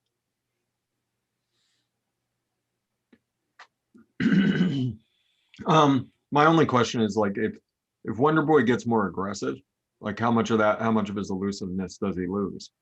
Like if he's, sitting there trying to line up a shot, how much does he lose? So I think in his case, I think it's kind of a trade-off. Like, if he sticks with his elusive game plan, which I think he probably will, avoid as many shots as he can. I think a lot of times that's enough to win him a fight. If he gets more aggressive and we see him just buckle down and head straight into somebody to try and find that one punch KO that we know that he's got. It's the trade-off. It's a trade-off, and I don't. At this point in his career, I think he's better off being as elusive as he fucking can. Right. I do think he has a suspect chin, but he did take some pretty good shots. Granted, it's from a dude who is coming off of congestive heart failure, and admittedly was not at 100%. Jeff Neal looked slow to me.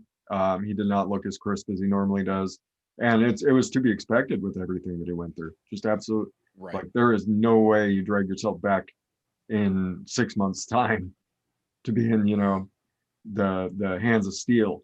Like it just doesn't happen. So he didn't look like he had the power. He didn't look nearly as quick or as crisp. And once Wonderboy had him figured out, which it didn't take him too awful long, it was just kind of, I was like, well, I know where this is going. Let's sit back and watch the action. But it was a very entertaining fight. I will say that it was a very entertaining fight. It was good to see Jeff Neal back. I hope he takes some time and gets fully recovered so that we can see the Jeff Neal of old. But I mean, it was a great win. It was a great win for Wonderboy. Like everything went exactly like he wanted it to. So it was I think it was a great win by him. To be fair to myself and to Jeff Neal, because I said it last week, I didn't think he was going to be there mentally. He was definitely fucking there mentally. Yeah. He still had the fighting spirit. He didn't give up the entire fucking time. He kept moving forward, kept trying to hit him. Like the dude definitely did not lose that. And that was the one thing I was concerned with about him coming off that type of shit going on with you. I mean, that kind of a health scare. some other things can creep into your mind during a fight when something like that's going on. And that absolutely was not the case. He did a phenomenal job of dealing with all the shit that he went through and being mentally prepared. He may not have been physically 100% there, but still, he was definitely mentally prepared for it. And my hats off. He gave it the old college try. Yeah, the mind was willing, as they say. Right. Yeah. Yeah, I mean that's another thing. Like, does that affect him on his next fight? Like, I wasn't able to drag my body to do what I wanted it to do. Like, does that affect him mentally? But I mean, with what we saw out of him, it's like I really don't think that'll be the case at all. I think he knows that his body wasn't there. He got into something a little earlier than he probably should have. And I agree. I think a couple more months. I think a couple months of training now.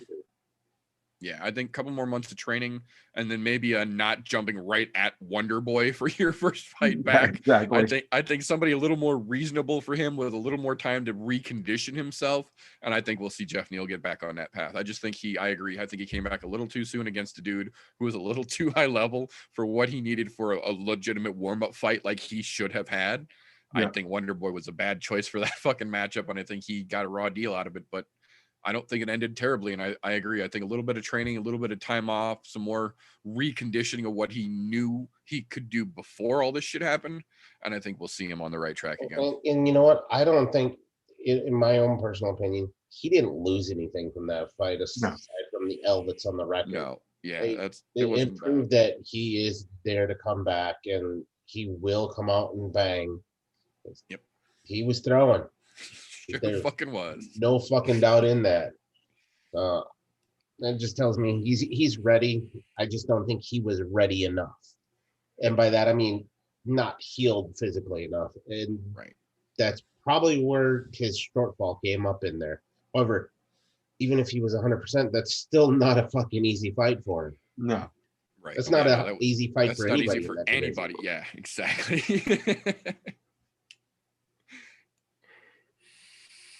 But overall, another one of those cards where Dana decided, or I guess in this case it would have been Mick and Sean since Dana's on vacation already. No fight of the night, 4 performance bonuses of the night. Jimmy the Brick Flick got himself $50K for that fucking crazy flying triangle. Tabura got himself $50K for knocking out that fucking soup can. Rob Font got $50K for showing that he is a badass on a fucking mission right now. And they gave Wonderboy the $50K for his performance against Jeff Neal and being the most Floyd Mayweather octagon using motherfucker we have seen in a minute. Can't really be mad at that any way it goes. I will say it was a little bit odd that this was kind of the reversal of last week's 256 card where we had all finishes but 2 decisions, and then literally this week we had all decisions and only 2 finishes. So there was that, but overall not a bad card at all. I mean, the plus side to that is only 2 finishes. You get your money worth out of every fight, albeit some of them slower time. Yeah, you got plenty of time out of this card, that's for sure. So that being said, I would like to go over some of the best of 2020 here and then try and get out of here so we can make sure everybody's in bed in time for Santa to make it around. First one I want to talk about real quick here, probably the least controversial to a certain extent, but I want to go over it anyway. Male knockout of the year. Is there any question? Well, that's what I'm saying. There was a lot of spectacular knockouts of this year. There legitimately were a lot of great male knockouts in 2020. But realistically, does any one of them knock that Joaquin Buckley kick out of your fucking mind? No. The only thing even close would be Kevin Holland knocking Jacare off his back. That Jacare shot, yeah. That was my Jacare. I don't care what anybody else says. Jacare is out after that first shot. Yeah, he was out on his feet. You just saw him, and then he just jumped up. Yeah, I don't think there's one other. The only other one that I can even remotely say close, but it's not even in the same category. I would say for the most timely knockout, had to have been the Cody Garbrandt fucking Sunshine fight. Yeah, Yeah. Sunshine. Because that was a right good one, at the too. fucking bell, but it wasn't as fucking spectacular as something you see out of the Karate Kid fucking movie, you Fucking know? cartoon move. Yeah, Yeah, it was absolutely.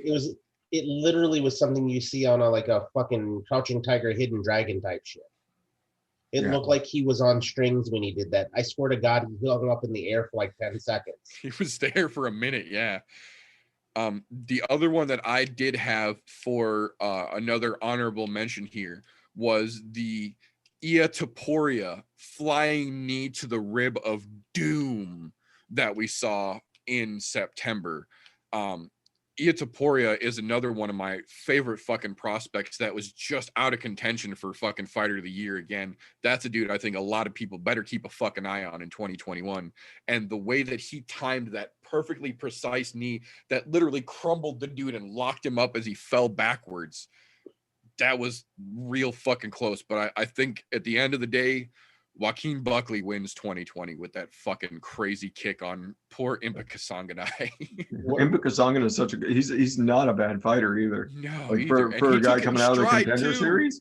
Like Yeah, he took it in stride just to boot because immediately posted that night, like, well, he got me. He was the better fighter. Good on him. No ill will. Like and that's gonna be like Showtime Pettis. That's gonna be on replays forever. Yeah. I agree completely. And Joaquin came back and showed it wasn't a fluke because he won his next fight too. Yeah, Joaquin Buckley. And that's one of those things that I said when we saw him against Kevin Holland on a short notice debut.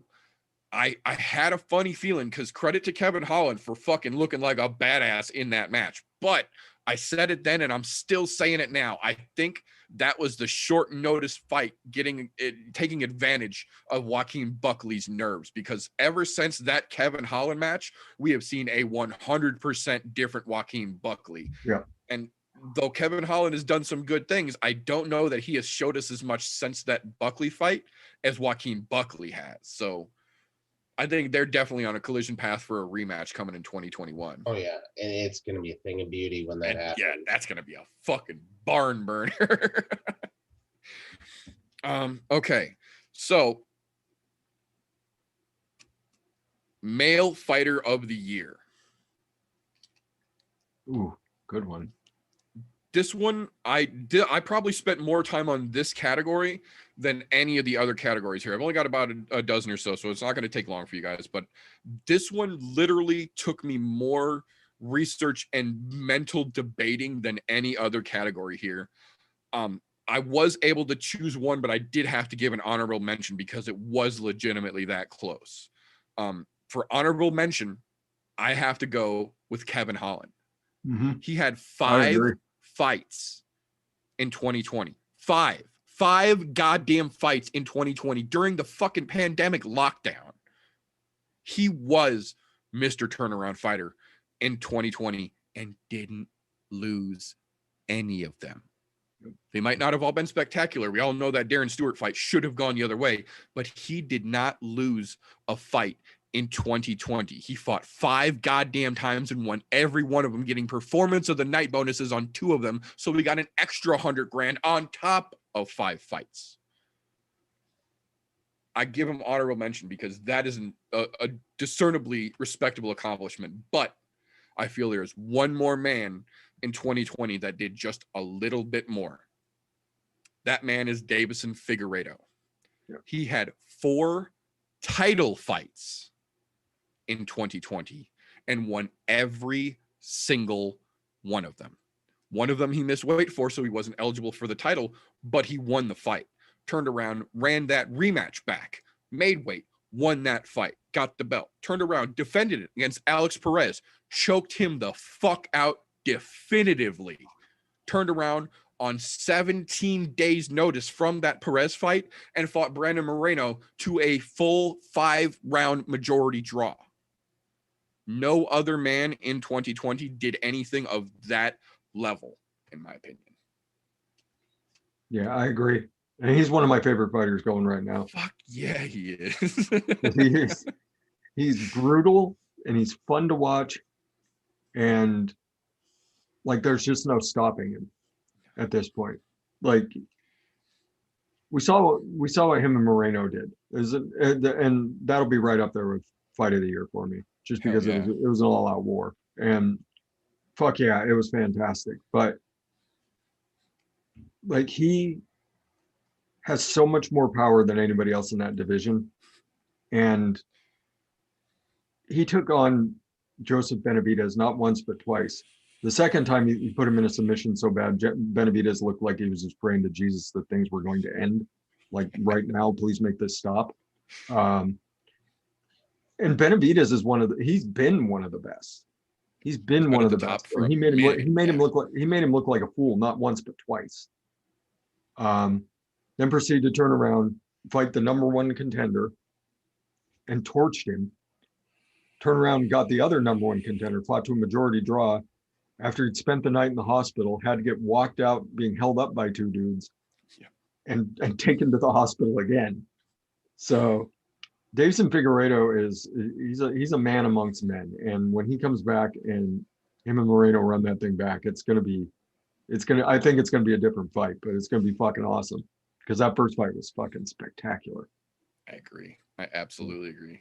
But I also agree that Kevin Holland deserves special mention. That dude has a chip on his shoulder the size of the rest of the UFC. And he's talking shit during fights, and it's fucking hilarious. And I mean, you can like him or hate him, but I mean, the dude accomplished something that nobody else came even close to. That 5 fights, not losing a single one of them, and having darn near the knockout of the year. Like, dude had a hell of a year. I look forward to seeing, because he's a young motherfucker. He's gonna be around for a while. It's gonna be fun to see what he does, because everything that he showed this year, he showed improvement every single time. Yeah. So. I agree with Davidson Figueiredo. However, my honorable mention is Jan Blachowicz. I can agree with that as well. First male Polish fighter to win a title, and in not just any fashion, fucking dominant fashion. He beat the brakes off of Dominic Reyes. You remember looking at the side of his fucking rib cage? It looked like somebody shot him with a shotgun filled with rock salt. It was so black and purple and fucking colors that aren't natural. That dude, he's trouble for that division. 205, look, I hate to say it. Actually, no, I don't hate to say it.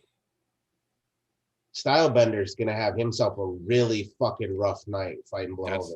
That's what I was just thinking when you said Jan Blachowicz is your honorable mention. Is I agree, and I think that realistically, this fight's going to be a lot closer with Izzy than people are giving it credit for. I'm not afraid to admit it, I'm fucking Adesanya fanboy. I have been since he was a kickboxer. I watched him in kickboxing in 2013. He was a bad motherfucker, and I loved him then. When he was coming to the UFC, I got that much more excited. I am a full homer for Adesanya. I don't give a shit. I'm open to admit it. But, man, Blachowicz is fucking legit. That dude has punched the fucking teeth out of everyone they have put in front of him getting to that belt and then becoming the first Polish champion in the UFC, the first Polish male champion, and doing it with fucking effective violence. Yeah, man, it's going to be interesting to see how that matchup goes. I think it's going to be a lot tougher than people think. He's been on an absolute fucking tear over the last couple of years, but this year taking the belt and in such a dominant fashion against somebody who gave John Jones such a hard fucking time. Agreed. I'm just saying, there's something there. There's something special. It's where he gets my honorable mention. He would be number one if it wasn't for the way Figueiredo has handled this year. In my opinion. I agree completely. I can definitely see that as well. What's up, Dimlin and Sin? What up, girls? Ladies. So speaking of, another one that close, but I think was kind of in the same vein, female fighter of the year.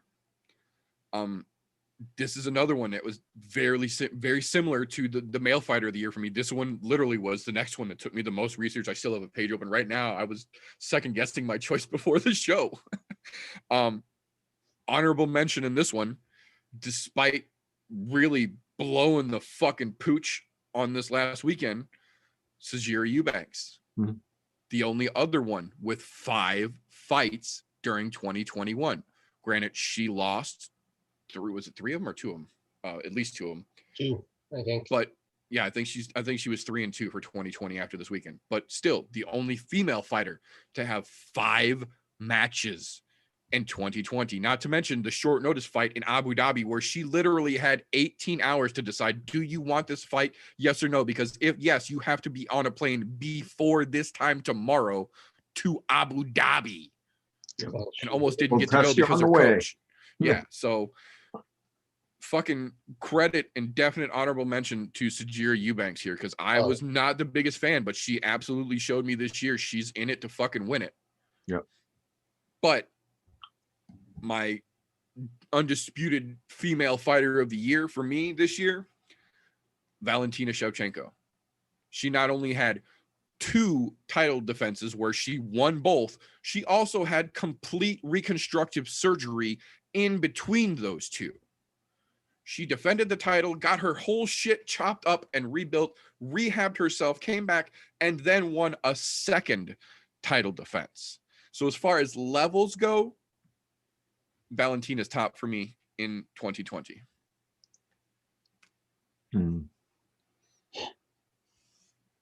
I'll say there is another gal that deserves an honorable mention. That's Angela Hill. Not the biggest fan of hers. She was right behind Sarge on my honorable mention. Yeah, she had what, 4 fights this year? She had 4 this year, yeah. Yeah. 4, yeah, she had like 4 fights and then like 6 dating back to like last September. Like she just kept coming. She just kept coming. And would she win like 2 of those? 2 of them, yeah. 2 out of her 6? 50-50, yeah. But she was always there. She was always there, especially at the start of the year, until she got into her into an actual long fight. Yeah. So she took a beating. I have a hard time arguing against Shevchenko. Because the other champs only fought once this year. Yep. Is that correct? Yep. Well, I take that back. Amanda would have fought twice. Yeah. Amanda would have been on this last weekend, which would have tied her potentially for for the female, in my opinion, because that would have been 2 title fights and a baby, which I think would have been arguable with 2 title fights and a surgery. So yeah. But due to the baby and everything else going on, we only got 1 Amanda fight. So Valentina's got mine. Yeah, and then Wiley Zhang. I mean, she was in arguably the fight of the year. That was such a fucking incredible fight. But I mean, Shevchenko, she had a dominant win and then she had a decision. And then she went a hard 5 with Jennifer Maia. Exactly. Yeah. I'm gonna agree. I'm gonna agree Shevchenko. Because she didn't lose a step. She looked exactly the same. She looked like she was kind of testing the knee out a little bit during that fight. But yeah, most title defenses, dominant. She's dominant champion. Like, yep. She's gonna either have to give it up or somebody's gonna have to pull the performance of their fucking lifetime out of their ass to take her down at this point. No shit. But I mean, yeah, second honorable mention to Wiley Zhang, because that fucking fight. Fuck yes. You know, I can't argue with the Shevchenko at all. That's a fucking given right now. The other honorable mention I would add to this list of honorable mentions, the way Rose Namajunas came back this year. Yeah, absolutely. A dominant fashion that she came back, erased that fucking L. Wiped that fucking L out hard. Absolutely owned her so goddamn bad she changed weight divisions. Yep, absolutely agree with that. Look, after the way she had lost that title and then to come back that way, that deserves an honorable mention in my opinion, because that's fucking outstanding. You don't see a lot of fighters take that kind of an L and then come back the same way.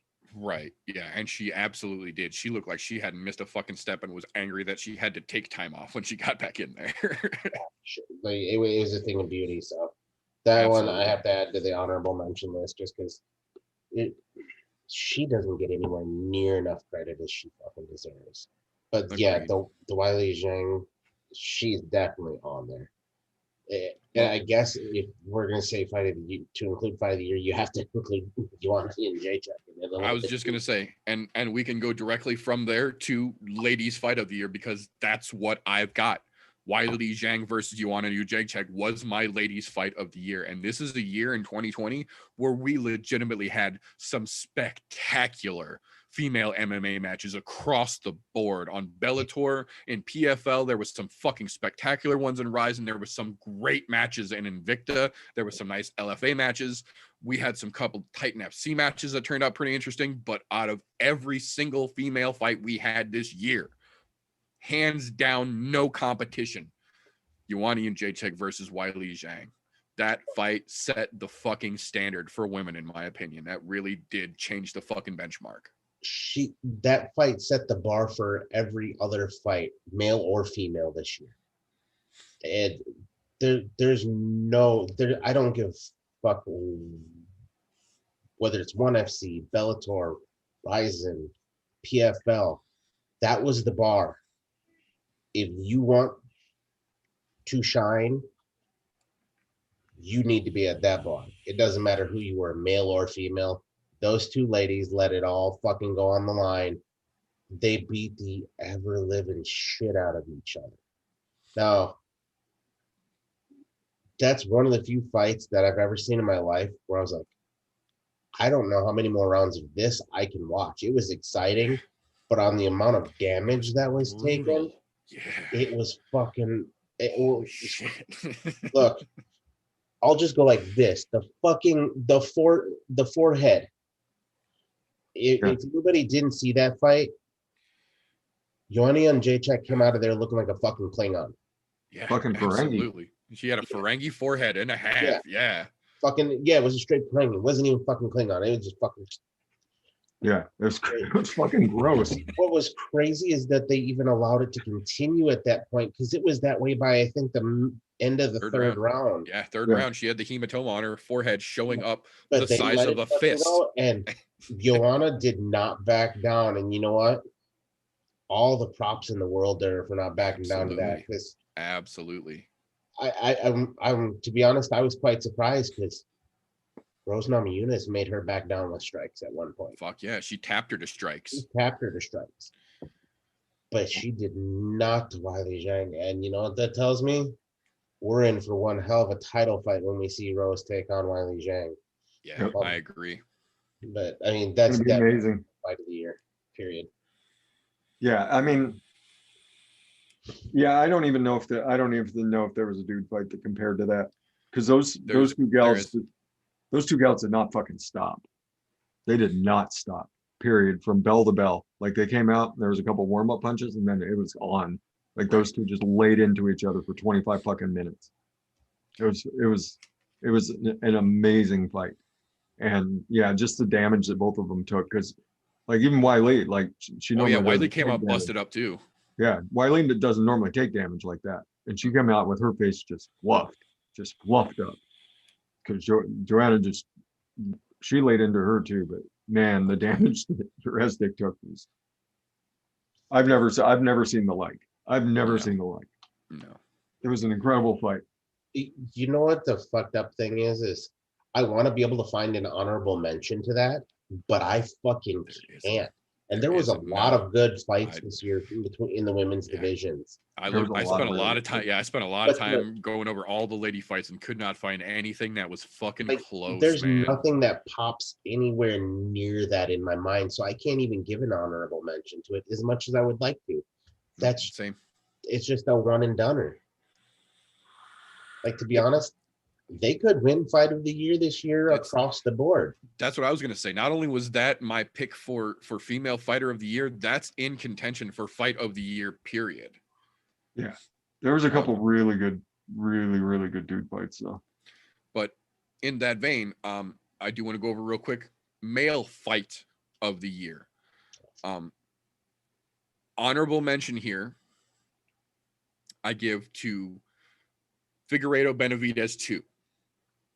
Because not only did he just get done beating Benavidez, he turned around and he not only beat him again but he beat him in a different way. He showed that not only could he punch Benavidez more than Benavidez could punch him, but his ground game was so good that he could choke Benavidez unconscious in that match.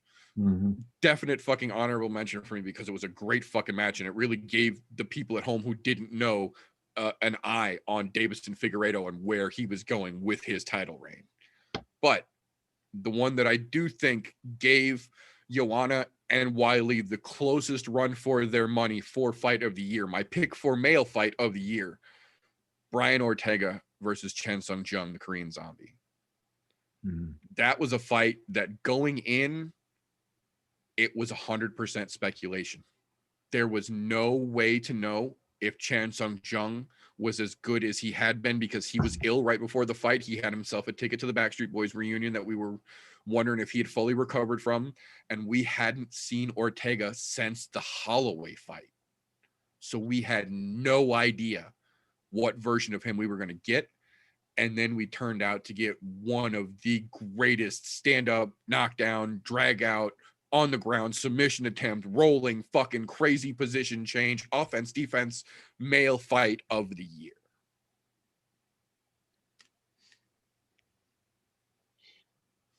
That's fuck. That's a tough one to top because that was a fantastic fight. 5 hard fucking rounds between 2 very capable Gesundheit and very dangerous men, and they gave it. They gave everything in them fucking 5. There were a couple of men's fights like this year that were just absolute fucking barn burners. Yep. I mean, from start to finish. And that one ranks up there for a couple reasons for me. One, the layoff time that we seen from Ortega, thinking he was going to come back like shit. Yep. Korean Zombie coming off of injury. Then fucking the other part of that, the beef that was going on that got squashed at the end of it. Yep. So that was absolutely done when it was all said and done. Yeah, like they fucking shook it out, fucking hugged it out at the end, and that's the way that should work. But I mean, there was a couple of fucking really great fucking fights this year, and it's hard to pick one as a fucking straight. And I like where your head was at with the Davidson Figueiredo fucking Benavidez 2 fight. Then do you have a look? There was a couple light heavyweight fights like that this year. I mean, yes, sir. Fuck. Yeah, this was another hard one to pick because there was a lot of huge, impactful fights on the guy's side of the house this year. And here's one that probably nobody will think of because it wasn't a big back and forth one, but this is something that I would give honorable mention to: the Glover Teixeira Anthony Smith fight. That was so hard to watch. That's like 3. Yeah, that's like 3 on my list. But it told us so much, though. It told us a lot about what was going on with Anthony Smith, which apparently we were fucking wrong because we found out he just wasn't apparently in the right headspace. But it also told us shit about Glover Teixeira. He might be old, but he has not lost a step because he did absolute fucking glorious work there. I can't say that that's male fight of the year for me because I don't think so. No, it was definitely worth mentioning. And if we're gonna go male fight of the year, I have to go with the most recent one we've seen: Davidson Figueiredo, and fucking just fucking last weekend. Look, Morono, that was a fucking war, an absolute fucking war. Figueiredo threw everything, the kitchen sink, the fucking trailer it was attached to, the whole goddamn kit at him, and could not get rid of him. And Morono was giving it right back in 2, 3, 4-piece combos. It was fucking amazing. But it's so fucking hard to pick one of those. I'll throw another one out there that because I remember when we watched it, all of us were like, "What the fuck?" That was Josh Emmett versus Shane Burgos. Oh yeah, that one. I literally wrote that down and scratched it out. No bullshit. I wrote that fight down for my pick and then had to scratch it out. That was my initial response. And a lot of people forgot about that fucking fight, but god damn it, those fucking guys went out there and showed you what tough motherfuckers do when you pay them to get in an octagon and be tough motherfuckers. Yep. They earned their goddamn paychecks that night.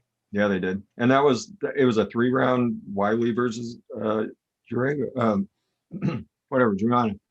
It was a 3-round version of that. Like, it was 2 big dudes just laying into each other. And fucking Josh Emmett, who came out on top of that fight, tore his fucking ACL in the middle of the fucking fight. Kept Still kept going. Through that leg, as a matter of fact. Through that leg, used that leg to throw kicks through the whole rest of the goddamn fight. He did. And it was fucking amazing. That fight, I remember when that fight was over, all of us were just like, that might have been the best thing I've ever seen. Yeah. That was it was a great such fight. an amazing fight. And I mean, as good as Moreno versus Figueiredo was, because I mean, those two really did, like, it was the classic plucky underdog. Yep. Standing up to the big bully, and Davison Figueiredo in all 125-pound bully form of him that there is. As good as that was, and as much as those two did over the course of that 25 minutes, like, the Emmett Burgos fight to me I think it was a little bit better, just because it was 2 dudes who were even as fuck, just even. Yeah, and right like down the like, line. the fight ended and none of us knew who won. We're like that could go to either guy. Like, well, and even the commentators on that match, even the guys sitting ringside were like, we have no fucking idea who won that. Literally everyone in the building was completely fucking clueless until the judges' cards were read. Nobody knew who won that fight. It was so fucking close.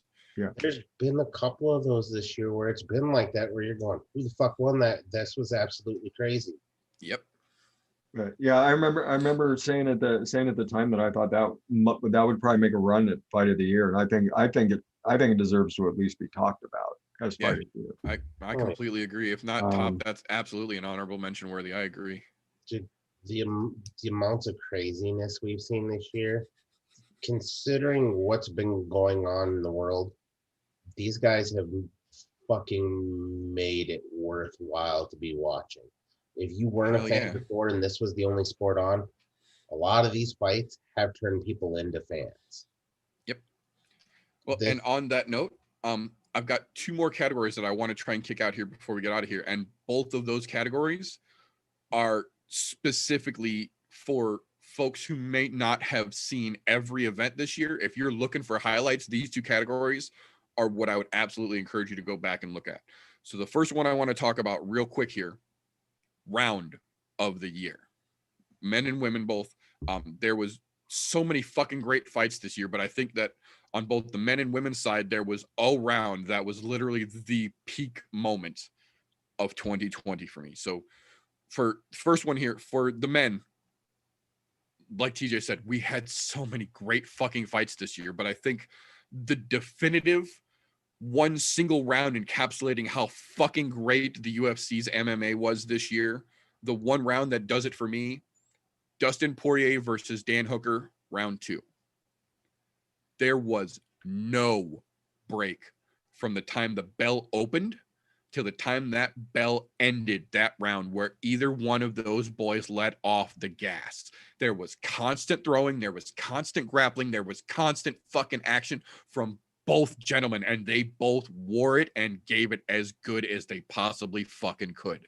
There was some great fights, but for one nonstop, unturnawayable action, Hooker Poirier round 2.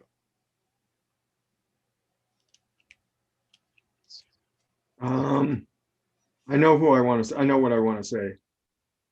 Oh, I'm looking for the fight. Dude, there's so many fucking choose from. How the fuck did you narrow it down to just that one? That's a lot. It took a lot. that one, over the last 7 days, I have rewatched probably 400 fights. I'm not gonna lie. I have rewatched so many fucking fights and so many highlight reel from fights over the last week. And that one, it kind of gets lost in the shuffle because it was in the middle of the summer fall transition. It was in between the Abu Dhabi and the back to Vegas. And it was one of those that everybody wasn't sure if it was going to be the big thing, if it was going to make the big thing, if it was going to be Hooker's coming out party, if it was going to be Poirier cementing himself on top of the division, and we got both.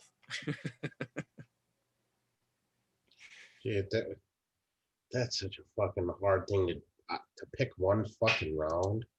Jesus, I wish you would have given me some fucking homework before then, because this is a fucking tough one to pick on the spot.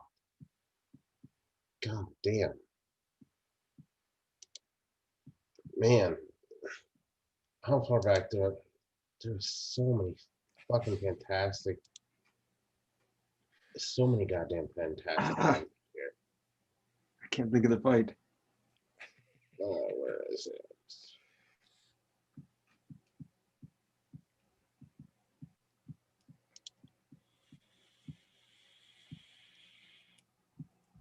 I know. So while you guys are looking, I'll go ahead and give you guys my ladies round of the year for 2020 as well. I'll give you guys a minute to look here.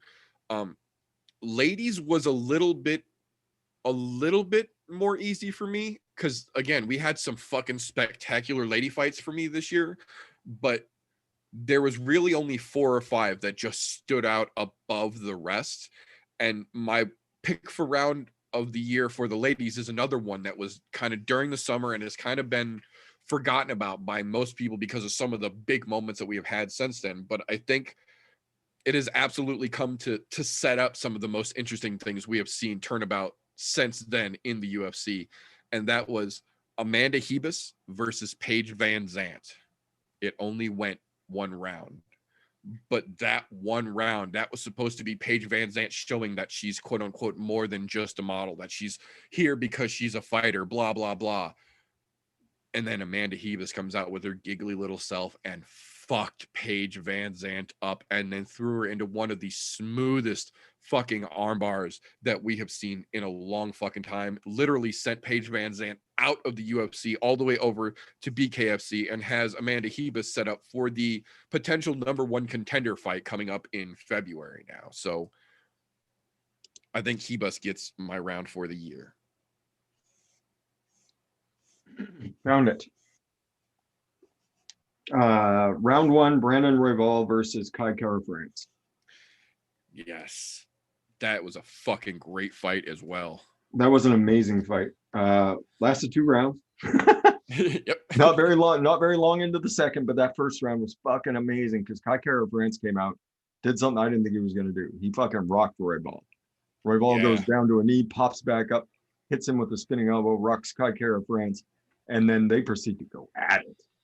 Proceeded to go at it. Crazy. That was such an amazing fight. Yeah, I will concur on the ladies though. Amanda Hebus slipping into one of the smoothest submissions that we've seen in a long time. Comes out drenched in blood, just like giggly. Yeah. It was an amazing round. And I mean, you could put any one of the 5 rounds in Wiley versus Joanna. You can put any one of those absolutely. 5 rounds up there and call it good. Because every single round was just back and forth. But yeah, it was that was the moment that I think Amanda Hebus like really arrived. Yeah, she cemented herself with that for sure. Yeah, and she's somebody to watch. She's somebody to keep a really close eye on. Yeah, she's gonna have a good 2021. I feel as well. Yeah.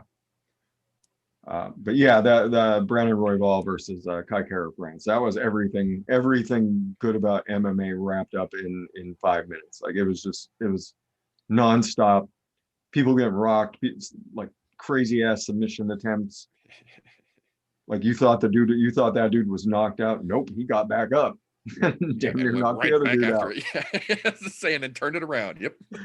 Like that had everything, and it was so fast. Like it was just like, I don't know what just happened. That fight was one of those fights literally that we used and still use as an example for the reason why we love the little guy fights so much, because heavyweight fights are fucking awesome, but there's just something about a dude who's 125, 135 pounds and does not have an off switch that just makes for some of the best fucking fights you could possibly watch. And I agree, Royval Cara France was absolutely fucking one of them. Let's go back to Wednesday, July 15th. Okay. Round 1. Kazma Chimaev and John Phillips. Oh, Yeah, that shining fucking moment on the hill for Fucking sure. 100 and some odd strikes landed in the first round and then finished Yep. him right away in the second. Finished immediately. Yep. Look, Chimaev was on a whole fucking different level. Knew there was one that fucking stuck out, and it's not that it was a war of a round, but that was showing you what a fighter can be. And not only did he do it once, but he did it fucking twice this year. Almost had a really quick third turnaround. Other shit got in the way, so we get to see him right here in the beginning of this. oh, he had 3. He Next had the one where he finished the dude, came back, did the one you were talking about. Yep, that was the second one. That's back-to-back weeks. And then the third one, didn't he come to the Third US? one, he came back in Vegas. Yeah, he Came That's back in he did Vegas one and in knocked Vegas. the fuck out. Yep. Yeah, that dude. He was supposed to have 4 originally. Yeah, Yeah. he was supposed to have 4 fights this year. Yeah, There's someone we didn't talk about as fucking Dark Horse Fighter of the Year. Fucking Yeah, that is Kazma Chimaev. Like say what you will about him.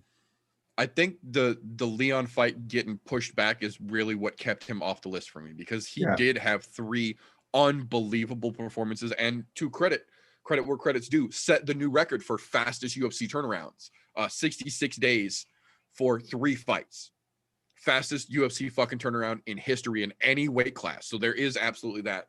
The only problem for me is that all 3 of those fights were no names. Yeah. Had he had anybody in the top 15 for that last match, or had he gotten his fucking fight with Edwards in 2020, he would have been fighting Figgy for my spot. I completely agree. Yeah, But I think that this one- Leon fight, though, I think it sets him up for potential 2021, because he's not going to be happy with one fight. No. But he's getting it in right out of the gate in fucking January. We saw what he did when he debuted in June in the rest of the year. So I think he's got a good chance of going for 2021. If he walks through him, he's just going to call for the title. And I think at that point, you have every fucking right. You can't deny it. Yeah, no, I agree. At that point, 5 fights, let the dude fucking do it. Right. Yeah, and we talked about that earlier this year. That like we ran through all the scenarios. Like this dude's fucking after that second win. We're like, this dude's fucking impressive. Well, the way he did that second win is what was so fucking impressive. You land that many strikes in the first fucking round. Unanswered strikes at that? Yeah, agreed. And he's on. And then he's like, all right, I'm done. We're Yep, done we're playing. gonna finish now. Yep. You're over. It's a fucking weird thing to say that round sticks out really well to me. I don't want to jump on the Kazma train yet. Don't get me wrong, I'm on the fucking platform waiting to get on. I understand. I'm standing right there next to you. I ain't on the train yet either, but I'm looking. I'm engineer. I'm the one pulling that train right up for you boys to hop on. Go and hop on, go and hop on, boys. I'm just saying he's got a fuck ton of potential, depending on how this fucking fight goes here in 3 weeks. Yep. If he does that dominantly, I'm already on his side. Like, I'm pulling for him on this one. I want to see the young guy get in there, the young guy in calling fights. I just want to smash, man. I just want to smash. Yep. That's it. Yep. I just want to smash, bro. Between that and fuck Leon, I absolutely want to see him do well. Because I will say this: credit where credit is due. Leon has put in the work over the last 4 years or whatever it was to get to where he is. But at the same time, Leon is very much reminiscent of Khamzat, in my opinion, in that aspect, in that, yes, he has done the work, but the people he has done the work against have not been enough of a name value to get him where he thinks he should be. The difference here for me is that Khamzat knows that and wants to keep climbing, whereas Leon thinks he's already top of the stack. I think that's going to make for a real interesting January matchup. Remember how dirty Dana did? I think you might have just pushed me onto the train with that thought, because I hadn't thought about that like that. Maybe I am on board, because you know what? If you're thinking like that and you know you have to beat that next guy up and you want those higher ranks, and all you're doing since he's been in is calling out the next fucking guy Next up, dude up. the next highest Somebody guy above up. him. He just Somebody above wants him. to Yep. fight. Look, And he hasn't okay, even you pushed me onto the fucking train. he Fucking wasn't really calling motherfucker. people out for like until like after this last fight. Like he really wasn't calling people out. He's just like, I don't care. He just wants somebody. Yeah. I just want to smash, bro. Like that's all he would tell people. Like who do you want to fight? He's like, I don't know. Dana will Whoever they tell put me. in front of me. Yeah, they'll tell me who it is. Dana will Exactly. tell me. But he I want to get another fight while I'm here in Vegas. Yep. Like there's another card in 2 weeks. I'll fight then. Excuse me. I'll just smash, bro. It's like, dude just wants to smash. Fucking let him. Yeah. I Unleash think the- he's got a the very, beast. very bright 2021 ahead of him, and I'm Oh, yeah. very curious to see how it goes. I think this next fight will be telling. This next fight will be telling because this is a real step up. Right. I think he's probably gonna walk fucking through it though, I think so too. because he has Really good. yet to show me anything that to make me believe that he's not capable of fucking taking out Edwards. Yeah, I think we're gonna get another Kamzat show. I agree. But last category I want to go over real quick before we get the fuck on out of here for the year. Submission of the year. This one might be the category that has the most entries out of any of them, aside from literally fighter of the year. There were so many fucking beautiful and breathtaking in the moment submissions on both sides of the house on multiple different organizations this year. This one gave me genuine anxiety trying to pick. I was able to whittle it down to just 2, one for men, one for women, no honorable mention, and it was not easy, but I did whittle it down to 2. For the men first here, this one was very difficult because there were some seriously fucking epic and very impactful for the world of MMA submissions this year, but I think the one that really just solidified it for me was literally the last one that we just saw. Jimmy the Brick Flick.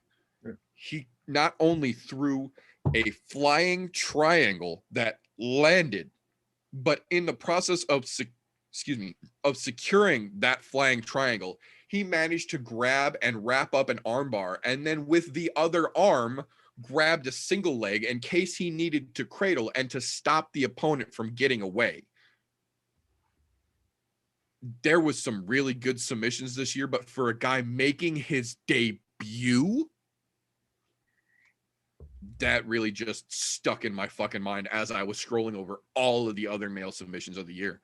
I give it to Jimmy the Brick. I'm super excited to see what that crazy little redneck does in 2021. Yeah, I agree. That was one of the prettiest fucking things I've seen in a long time when it comes to submission. Because that was not only was it just kind of out of nowhere, you're just like, okay, he's going for a flying triangle. Like I thought he was going for a head kick, and then he just kind of went for it. Yeah, same here. I thought he was going to try and jump kick him in the head, and then he wrapped around the dude. Yeah, drug him to the ground, and next thing you knew, he had that dude fucking huckabuck. Dude wasn't going anywhere. Yeah, that was beautiful. That was a beautiful one. However, I have 2 others that one I talked about earlier. I have to say Khabib's fucking triangle from the mount for 2 reasons. Yeah. One, I thought he only knew a rear naked choke. And 2, he did that so fucking smoothly. Any BJJ practitioner was probably drooling when they saw that, because it was a beautiful setup and he did it flawlessly. And with somebody with the ground game of Justin Gaethje that he did it to, was even more fucking impressive. But then 2, this is more of an honorable mention, namely because I like the way he worked through it. Our young Ben Askren from just a couple of that Imanari into fucking heel hook. Yeah, his Imanari rolled the fucking heel hook. He went from one side, had to switch it to the other, rolled over. Yeah, and he didn't give up on it. And no, from a technical aspect, that was a beautiful way of showing the transition. Yeah, So that was a complicated move that he pulled off. I agree. I have to lean towards him on that just because of the beauty of that. Oh, there were some other crazy fucking submissions this year. Like, we've seen more than one attempted twister, and not just from fucking old country boy himself, Bryce Mitchell. The Korean Zombie attempted a twister this year. Yep, Korean Zombie tried one. Didn't land it, but he's the one that put it on the Anthony map because he Smith. pulled the first one off in the UFC. So Yeah. seeing him try it again There this year, was I was like, also- oh. There was one other person who I remember Anthony watching. Smith tried it. Yeah, Anthony Smith tried to set one up. Yeah, and those ones were fucking fantastic. However, those weren't completed, but there was so many fucking the fucking knee bar between what's her name and Ariana Lipsky. yeah, she was stuck in a calf slicer and still pulled the fucking knee bar. Yep. And it was brutal. Yeah, that's actually my honorable mention. That's my lady submission of the year. That's Ariana my honorable Lipsky. mention for ladies. Yeah, was the Ariana Lipsky Ariana fucking Lipsky. calf slicer. Yeah, that was Ariana absolutely Lipsky's fucking fucking knee bar gorgeous is- for submission of the year. Look, male or female, that one was absolutely fucking brilliant. Because you know what? If you've ever been in a calf slicer, those things fucking So hurt like the bad. dickens. Yeah. Look, Oh, and she had it you so literally deep, have too. a shin bone just digging itself into your fucking calf, and you can't do a goddamn thing about it. Especially not in the position they were in. I mean, and then to have the wherewithal to fuck it, let's throw a knee bar on her and see if this works. Yep. And did it beautifully. Like, you seen the hyperextension on that knee was so fucking bad that So fucking far. it was gnarly. It was beautiful to watch, though. Yeah. There's That's definitely my lady submission of the year. I can't think of. I mean, that smooth ass fucking armbar, I suppose, but yeah. Right. I mean, then you look. There was even some amazing fucking arm triangles this year. mhm. I think we saw one or two Kimura finishes this year, and those you don't see often because most people use a Kimura to sweep now in the UFC versus Well, and one of the most famous ones, Jimmy fucking Crute, a guy known for his striking, yeah.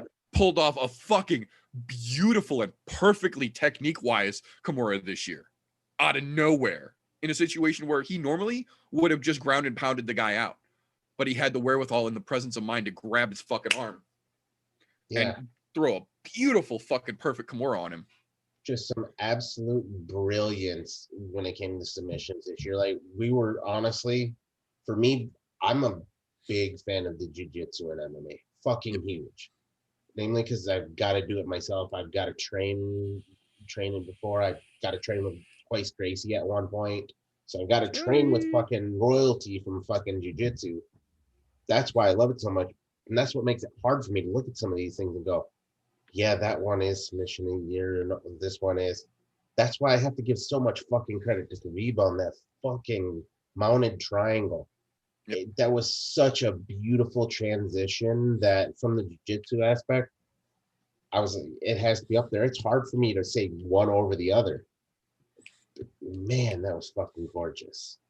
Well, and in that same vein, that actually is a perfect transition to my female submission of the year, because not a lot of people might have seen this. I talked about it on the show before it happened. We went over a little bit afterwards, but it was mixed in with a bunch of big news when we were talking about the results. But this year for me, aside from that fucking crazy calf slicer, aside from the crazy fucking armbar we saw Amanda Hebus put out, aside from some of the beautiful RNCs we saw some of the ladies do, the one that wins it for me was twofold. It was one, because of how fucking technically beautiful it was executed. For two, it was because of the transition that it came out of. My ladies submission of the year is Alicia Zappatella, the new Invicta atomweight champion. In round 4 of their 5-round matchup, well, it would have been a 5-round matchup. In round 4, she gets shot on by the lady she is fighting, who tries to put her into a guillotine that she rolls out of and then slides a Von Flu choke on that she can't step over to complete. So she pushes her shoulder up and puts her knee behind her own shoulder to create the pressure that gets the tap.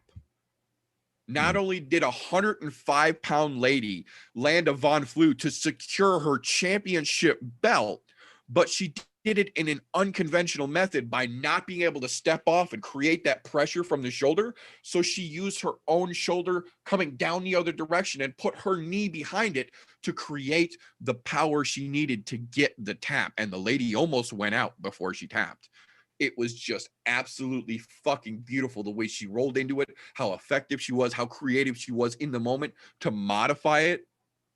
I totally spaced that one. God damn. It was, I've rewatched that submission alone probably 20 times in the last 3 days. It's just so beautiful the way she rolls in, and it seems so effortless. And the best part, I think, for me is as the girl shoots in on her, the commentator immediately goes, "Oh, I'm not really sure what she's thinking here, shooting in on such a powerful grappler like Zappatella here. She's known to get crazy in the, and she has a submission attempt." That fucking quick. It was so smooth, so unreadable the way she put it on. Won my year for me. I totally fucking spaced that one, probably because I was so hung up on that fucking knee bar. Yeah, and which that's why I said that was my honorable mention, because that calf slicer that Ariana Lipsky put on was so fucking beautiful, and it hurts so much just to watch. It was so deep, and she still had the fucking fight in her to say fuck the calf. She had that thing. Break away, motherfuckers. Yeah. She just leaned back, and what's even more impressive about that, the way she leaned back, she put even more pressure on her fucking calf while she was doing it, causing more pain while she was doing it, just so she could get the fucking tap. Yep. I was like, that in itself was, that made it for me. Yeah. Yeah. Instant all-time fan of Ariana Lipsky after that when you're like, fuck yeah. you are a tough gal. Just fucking going for it. Yeah.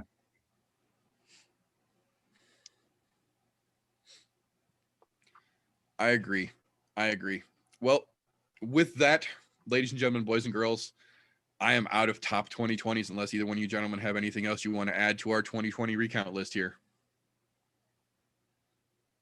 I don't know. I got one. Best event of 2020. Overall event. I was thinking about that. I don't know, with the way everything changed over and over and over again, like everything blends together. I've got two that are in contention here. I don't know that I can call either one over the other, one for winner, one for honorable mention, but I do have two that I think I would put up that would be pretty contentious here. Excuse me. The first one, earlier on in the year, a little controversial to say the least. Colby versus Woodley. We got the Colby Woodley fight. We got Cowboy versus Nico. We got Kamzat versus Mearshart. Johnny Walker, Ryan Spann, Mackenzie Dern Marcos, Kevin Holland against Stewart, Dvorak Espinoza. We got Damon Jackson showing people that, riffers can still do this. Jesse Rose Clark got her submission in. Buena got her submission in. Costa made his fucking crazy head kick on Journey Newsom. Tyson Nam beat Jerome Rivera to set him up against Matt Schnell. It's good event.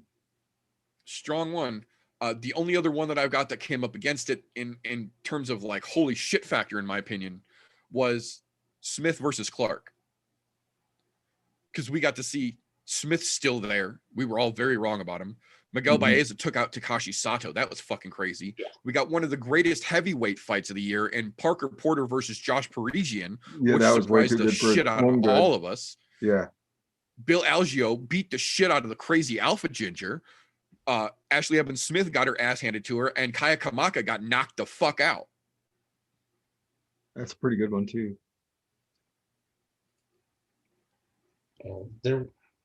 We had so many fucking events this year. That's why I bring that up, because this is, if you go in recent history, this is the most events that they've done in a year ever. And during a pandemic of all times. Yeah. And what's crazy is we honestly thought that we weren't going to anything. Yeah. We figured there was going to be no 2020 season There's this year. what, 2.5 month stint, 3 month stint almost, where there was nothing. And then all of a sudden, fuck you guys, 3 a week for like a fucking month. Yep. Then Every once week the every rest out. fucking week. They didn't take one fucking break. Best thing out of 2020. Those guys fucking coming back. Fuck yeah. Looking at all of the events, I mean, yeah, we can go off a stacked or fucking craziness, but to be honest, I say every goddamn one of them. I don't think there's a best because of what we got this year. And it's not that there isn't one that was better than the other. My opinion on best event of the year is every goddamn one of them, purely on the fact that they were able to pull them off during this fucking pandemic. I can agree with that. Yeah, especially in a year where we thought we were going to get nothing, period. Oh yeah, I thought I was getting after March in stocking this year. It was fucking bullshit. Yep. Yeah, no, we absolutely got spoiled like no other year. And it brings us back to what we were talking about the other day. Despite the biggest loss in history for the UFC on gates from not having any people at any events all year after Jacksonville, they still put on more fights and spent $17 million just in testing to do it. In a year where we almost got nothing, we got spoiled with the opposite. Dana charged the fuck ahead, and as much as he might be an epic piece of shit and an asshole 99% of the time, he led the fucking charge to bring MMA back this year and keep us from losing an entire fucking season of martial arts. And he did just that, because Bellator would have never come back. Ryzen would have never come back. ONE FC was ready to throw the whole 2020 calendar away. Mhm. Dana White saved MMA for us this year. He really did. Yeah. Basically by saying, if you're not going to let me do it, I'll fucking find a way to do it. I'm going to go build a fucking island. I'll build an island, yeah. Hashtag not my fight island. I thought they were going to go to Fiji for sure. Absolutely. I wanted a fucking Caribbean island so bad I could fucking taste the coconuts, and I don't like coconut. There you go. Yeah. There's yeah, I mean, yeah, honorable mention Dana White. Yeah, no shit. All right, if you want me to give you one good one, let's go UFC May 16th, my son's birthday, Overeem versus Harris. That was hard. That's my number 3. Yeah, Overeem Harris, Gedalia, Angela Hill, Ige Barboza on there, Christoph Jotko and Eric Anders, Yeah, I was Sonya Dong beating Marlon Vera. That was my number 3 on my contention for fight of the year. Song Yadong versus Marlon Vera was one of the best fights of the fucking summer, period. Oh, yeah. And then you had the Immortal, no longer Immortal, getting knocked out by Miguel Baeza. You had Kevin Holland beating the brakes off of Anthony Hernandez in under a minute.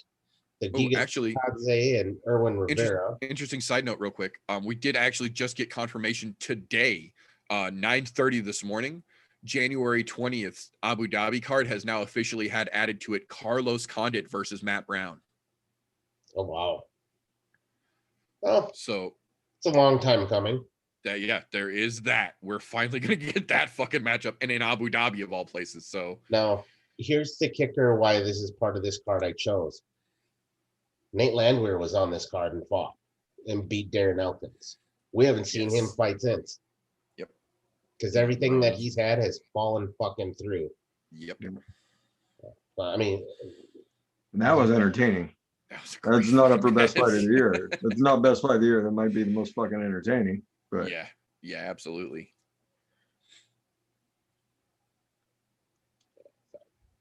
No, I think that's a damn good fucking card to put up there for sure. But no, I'm still, all of them is in my book, because every goddamn one of them, no matter how bad they were or how fucking great, they were all great to me because I got to enjoy them. The fact that we got them, exactly. I agree with that. So, with that, boys and girls, I think we're going to wrap this one up. Thank you, everyone, for coming along on a fucking topsy-turvy, to say the least, 2020. We have gone from possibly no shows to shows every fucking week. Here on I'm No Joe, we have gone from just this beautiful Thursday night thing to once in a while we get to do a Wednesday all news show. Sometimes we get to do a Sunday recap show.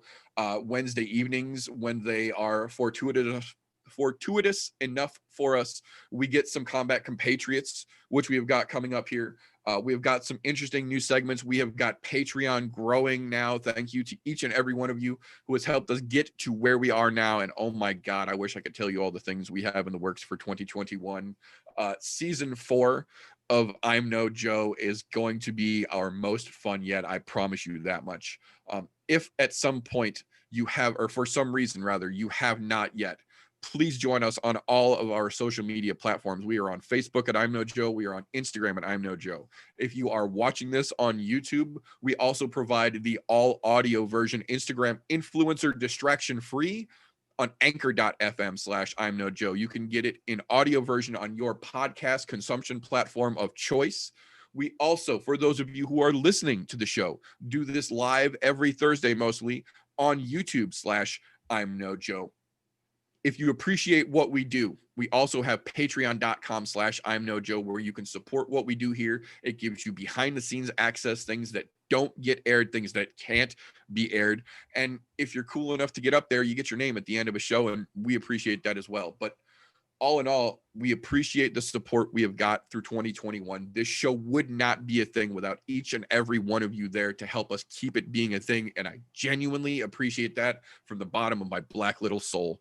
So for the last time this year, if folks need to find out how they can get into training and contention for that coveted purple strap, how can they catch you after the show, Mr. Fresh 03? If you wanna come and train like I do, you can join me tomorrow at noon for a very special Christmas episode. We'll be hanging out, got some folks coming by. We'll be just chilling out, bullshitting, mixing, answering questions. And that's how I train everybody. That and I ride bicycle like 20 miles a day. So you're welcome to do that too.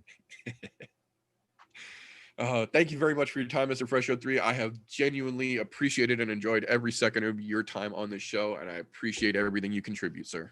It's a pleasure to be here, brother. I love doing something different. I love MMA, and I love you giving me the opportunity to come sit on your show, man. It's been an absolute honor. Thank you very much for your time, sir. And now, for the last time of 2020, if someone needs to know the best place for them to get some fried cheese curds and possibly a Kenosha Crippler sighting, how can they get a hold of you after the show, Mr. Galty Vapes?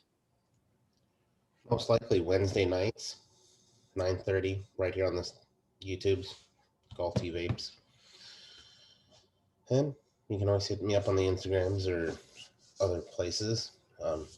But yeah, I'll give you directions. Right now, well, I don't know that you want to come to Wisconsin. It's a little bit chilly, and she topped out at a frigid 14 degrees today. So I say might not be the best time to go get a Kenosha Crippler sighting. However, if you do want to, you can at least stop in a bar for a beer and some curds, and you'll be fucking good to go for a little while. And if a beer's not doing it for you, have a shot of blackberry brandy while you're here. That's a big thing here, and it'll warm you up.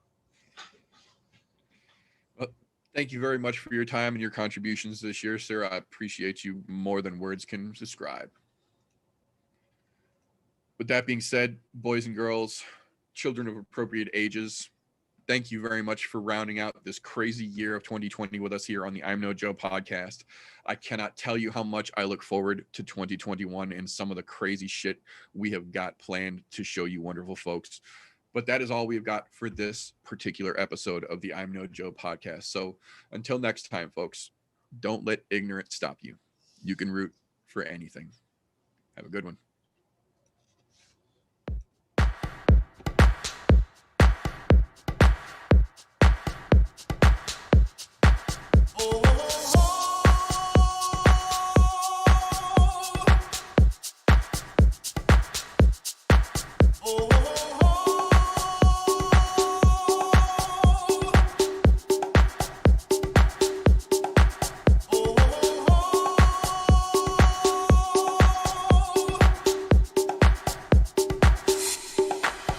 Everybody was kung fu fighting. Those kids were fast as lightning. In fact, it was a little bit frightening.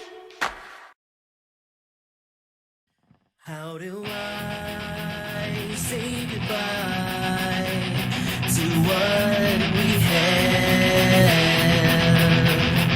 The good times.